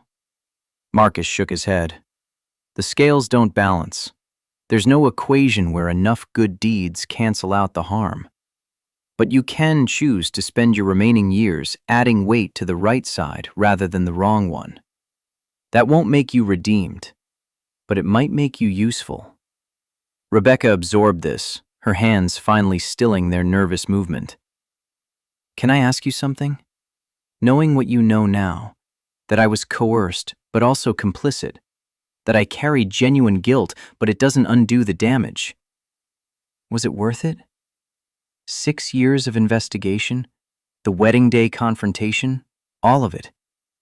Did you get what you needed? Marcus considered the question carefully. Had he gotten justice? Undeniably. Had he gotten revenge? Perhaps, though it tasted less sweet than anticipated. Had he gotten closure?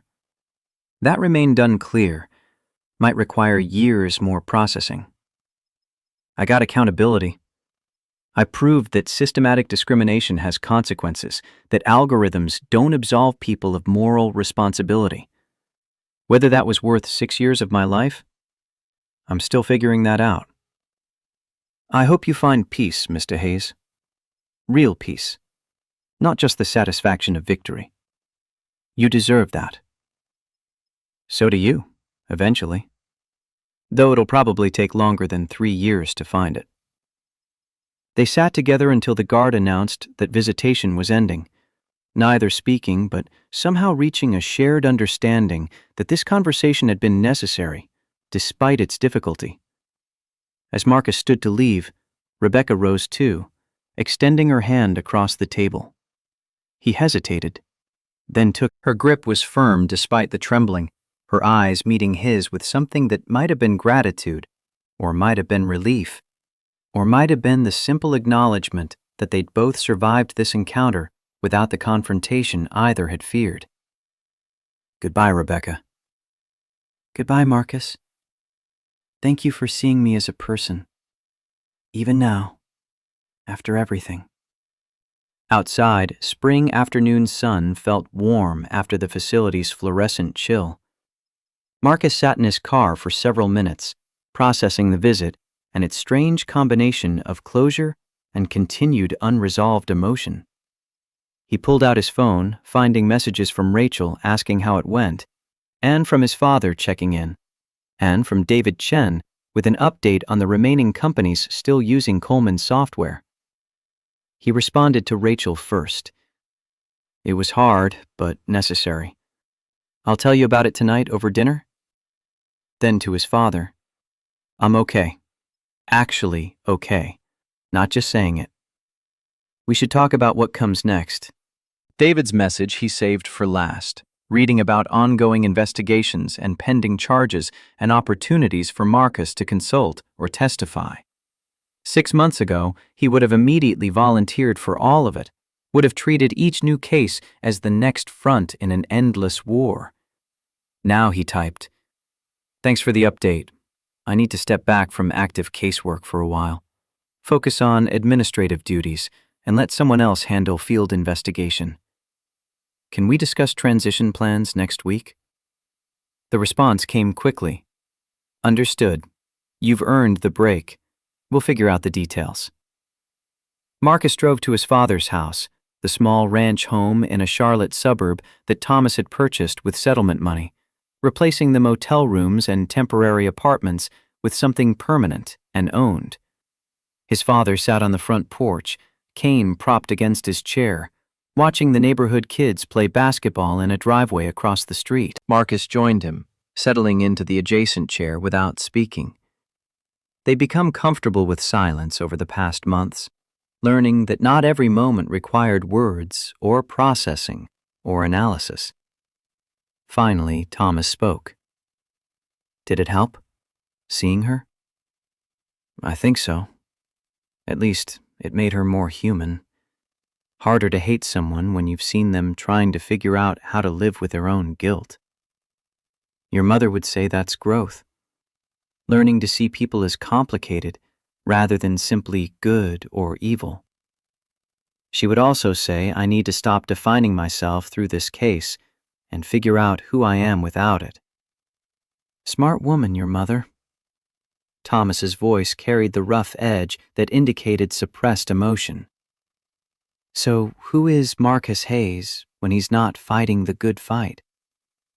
Marcus watched the basketball game across the street, the easy joy of kids playing without awareness of housing discrimination or federal trials or the complicated machinery of justice. I think he might be someone who runs a community center, who teaches housing rights workshops, who dates a civil rights attorney and actually lets himself get close instead of keeping everyone at arm's length, who maybe, eventually, has a family and gives them the stability his parents couldn't provide because someone decided they didn't fit the right demographic profile. Thomas reached over and gripped his son's shoulder, the calloused hand carrying decades of hard labor and harder choices. That sounds like a good man to become. Your mother would approve. They sat together as afternoon stretched into evening, watching the neighborhood live its ordinary life around them. Inside, Marcus's phone buzzed with messages he'd answer later, case updates and settlement details and administrative questions that would always exist, would always demand attention. But for now, he let them wait, choosing presence over productivity, relationship over investigation. 5 years later, Marcus stood in the Hayes Family Community Center, now expanded to 3 buildings serving 4 neighborhoods, and watched his daughter chase other children through the gymnasium. Emma was 3, all energy and curiosity, blessed with her mother's intelligence and what Rachel insisted was Marcus's stubborn determination to make things right. Rachel caught his eye from across the room where she taught a workshop on tenant rights, her pregnancy just beginning to show at 4 months. They'd built this life deliberately, carefully, choosing each step with intention rather than rushing toward some imagined finish line. Thomas held Emma when she tired of running, settling her on his lap with the gentle expertise of a grandfather who'd helped raise his own grandchild. His health had declined, the back problems requiring surgery, the years in the mines taking their toll, but his eyes remained sharp, watching Marcus with satisfaction. "You did good, son." This center, your family, the work you're doing. Sarah would be so proud. Marcus crossed the gym to join them, Emma immediately reaching for him with sticky hands that suggested she'd found the snack table. "Daddy, Mr. Johnson says we can paint a mural on the playground wall. Can we? Can we?" If Mr. Johnson says so, then I think we better listen to him. The center had become everything Marcus hoped when he'd first proposed it. A hub for housing advocacy, tenant education, community building. But it had also become something more personal. A daily reminder that justice wasn't just about punishment, but about building alternatives, creating spaces where families found support instead of exploitation. A woman approached with a young man in his 20s, both carrying the nervous energy of people unsure of their welcome. "Mr. Hayes, I'm Jennifer Martinez. This is my son, David. We were denied housing by Coleman Enterprises back in 2017. We received settlement money, but more importantly, David here just finished law school. He wants to work in housing rights because of what happened to us." Marcus shook both their hands, recognizing the particular determination that came from transforming personal injury into professional mission. "We're always looking for talented attorneys. Rachel runs our legal clinic. Let me introduce you." Watching them walk away, Marcus felt the weight of years settling into something that might eventually become wisdom. The Coleman case had consumed 6 years of his life, had cost him relationships and perspective and nearly his own humanity. But it had also created ripples that continued spreading. Families empowered to fight discrimination, systems forced to change, young lawyers inspired to champion tenants' rights. His phone buzzed. An email from an unfamiliar address. "Mr. Hayes, you don't know me, but my mother was Rebecca Coleman. She passed away last month from cancer." Among her possessions was a journal she kept throughout her prison sentence and the years after. "She asked that I send you the final entry. I think she wanted you to know that she continued trying to make amends, even at the end. Sarah Coleman Bennett." The attached document was a single page, dated 3 weeks before Rebecca's death. "I've been teaching housing rights for 15 years now, in prison, in shelters, in community centers. I've helped approximately 400 families understand their rights and fight unlawful evictions. It's not enough. It will never be enough to balance the harm I caused when I was young and scared and morally weak. But this work has taught me something crucial. Redemption isn't about achieving balance. It's about choosing every single day to add weight to the right side of the scales, even knowing they'll never equilibrate. It's about accepting that you can't undo damage, but you can prevent future damage. It's about becoming useful despite being unredeemed. Marcus Hayes taught me that, though I doubt he knows it.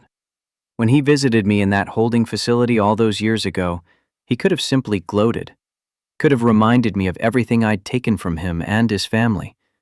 Instead, he told me to make the rest of my life useful. That advice became my anchor.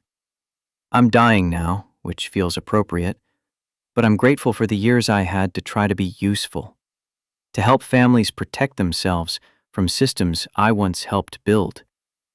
I hope Mr. Hayes found peace. I hope he built the life he deserved. And I hope he understands that his investigation didn't just bring justice.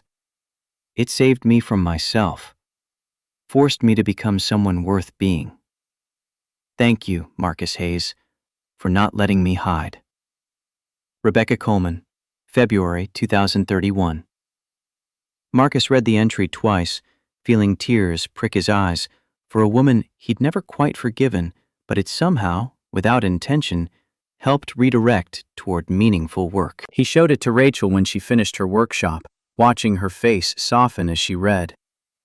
She did good work at the end. Helped a lot of families. I know. I saw her speak at a tenant advocacy conference 2 years ago. Didn't approach her, just watched from the back. She was compelling. Raw honesty about her failures combined with genuine expertise in housing law. Do you regret not speaking to her? Marcus considered. No. I think our relationship, such as it was, ended in that visitation room. We'd said what needed saying. Anything after would have been performance.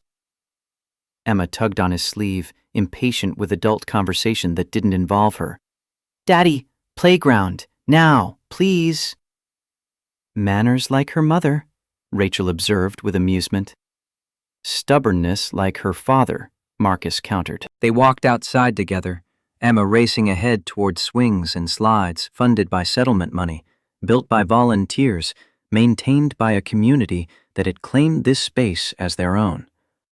Other children played here, some from families helped by the center's legal clinic, others simply from the neighborhood, all mixing in the democratic space of childhood where zip codes and algorithms held no power. Thomas settled on a bench, watching his granddaughter with the contentment of someone who'd lived to see broken things mended, damage transformed into determination. Marcus sat beside him, Rachel on his other side, their daughter's laughter carrying across the playground like promise. Did we do it, Dad? Did we actually change something? Thomas was quiet for a moment, his weathered face thoughtful. You changed what could be changed, son. The law's clearer now about algorithmic discrimination. Families have more protections. The next Coleman won't find it as easy to systematize exclusion. That's not nothing. But there'll always be a next Coleman. Probably. Which is why this center needs to exist. Why families need to know their rights. Why young lawyers like that Martinez kid need to keep fighting. Thomas gestured toward the playground, toward Emma and all the other children whose futures would be shaped by systems more fair than the ones their parents faced. You can't eliminate injustice, Marcus, but you can build alternatives. You can create spaces where families find support instead of exploitation. You've done that. Rachel leaned against Marcus's shoulder, her hand finding his. We've done that. Together. Together, Marcus agreed, feeling the truth of it settling into his bones. The sun moved toward the horizon, painting the playground in gold light that transformed ordinary scenes into something that felt sacred. Children playing, parents watching, community existing in the simple act of being together. Somewhere, systems of discrimination continued operating. Somewhere, families faced rejection and exploitation. Somewhere, the work remained unfinished. But here, in this space carved from settlement money and sustained by collective determination, something good had taken root. Something that honored Sarah Hayes's memory by refusing to let injustice be the final word. Something that proved Thomas Hayes's conviction that you build the world you want to see, one deliberate choice at a time. Emma called for her father to watch her climb to the top of the slide, and Marcus stood to witness this small triumph. Tomorrow would bring administrative work and fundraising challenges, and the perpetual struggle to maintain nonprofit operations. But today, right now, he was simply a father watching his daughter play, a husband planning dinner with his wife, a son honoring his parents' legacy by building the stability they'd been denied. Justice doesn't shout, Marcus had learned. It works quietly, planting seeds that take years to bloom into verdicts and reforms and community centers. But it also lives in moments like this, ordinary afternoons when children play safely, when families gather without fear of displacement, when the simple act of existing in community becomes an act of resistance against systems designed to divide. The playground filled with evening shadows as families began gathering children for dinner and homework and all the mundane rituals that constitute living. Marcus lifted Emma onto his shoulders for the walk home, her small hands gripping his hair, her voice asking endless questions about murals and playgrounds and whether tomorrow they could have pancakes for breakfast. Yes to pancakes, he promised, Rachel walking beside them, Thomas following at his own pace with the cane that had become permanent. The Hayes family moving together toward home and dinner and another ordinary evening that felt precious precisely because it had once seemed impossible. Because 16 years ago, an algorithm had decided they didn't fit the right profile, and a young woman had clicked reject without understanding she was crushing dreams along with applications. But algorithms couldn't account for determination, couldn't predict that the rejected boy would grow into the man who dismantled the system that excluded him, couldn't foresee community centers built from settlement funds, or families empowered to fight exploitation, or children playing on playgrounds named for grandparents who'd survived discrimination with dignity intact. The work continues, Marcus thought, watching Emma count fireflies beginning to emerge as dusk deepened. It always will. But so does this.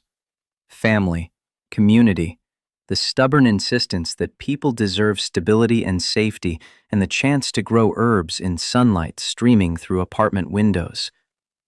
That might not be redemption, might not be enough to balance scales weighted by years of systematic exclusion. But it was something real and good and worth building. And for now, that would have to be sufficient.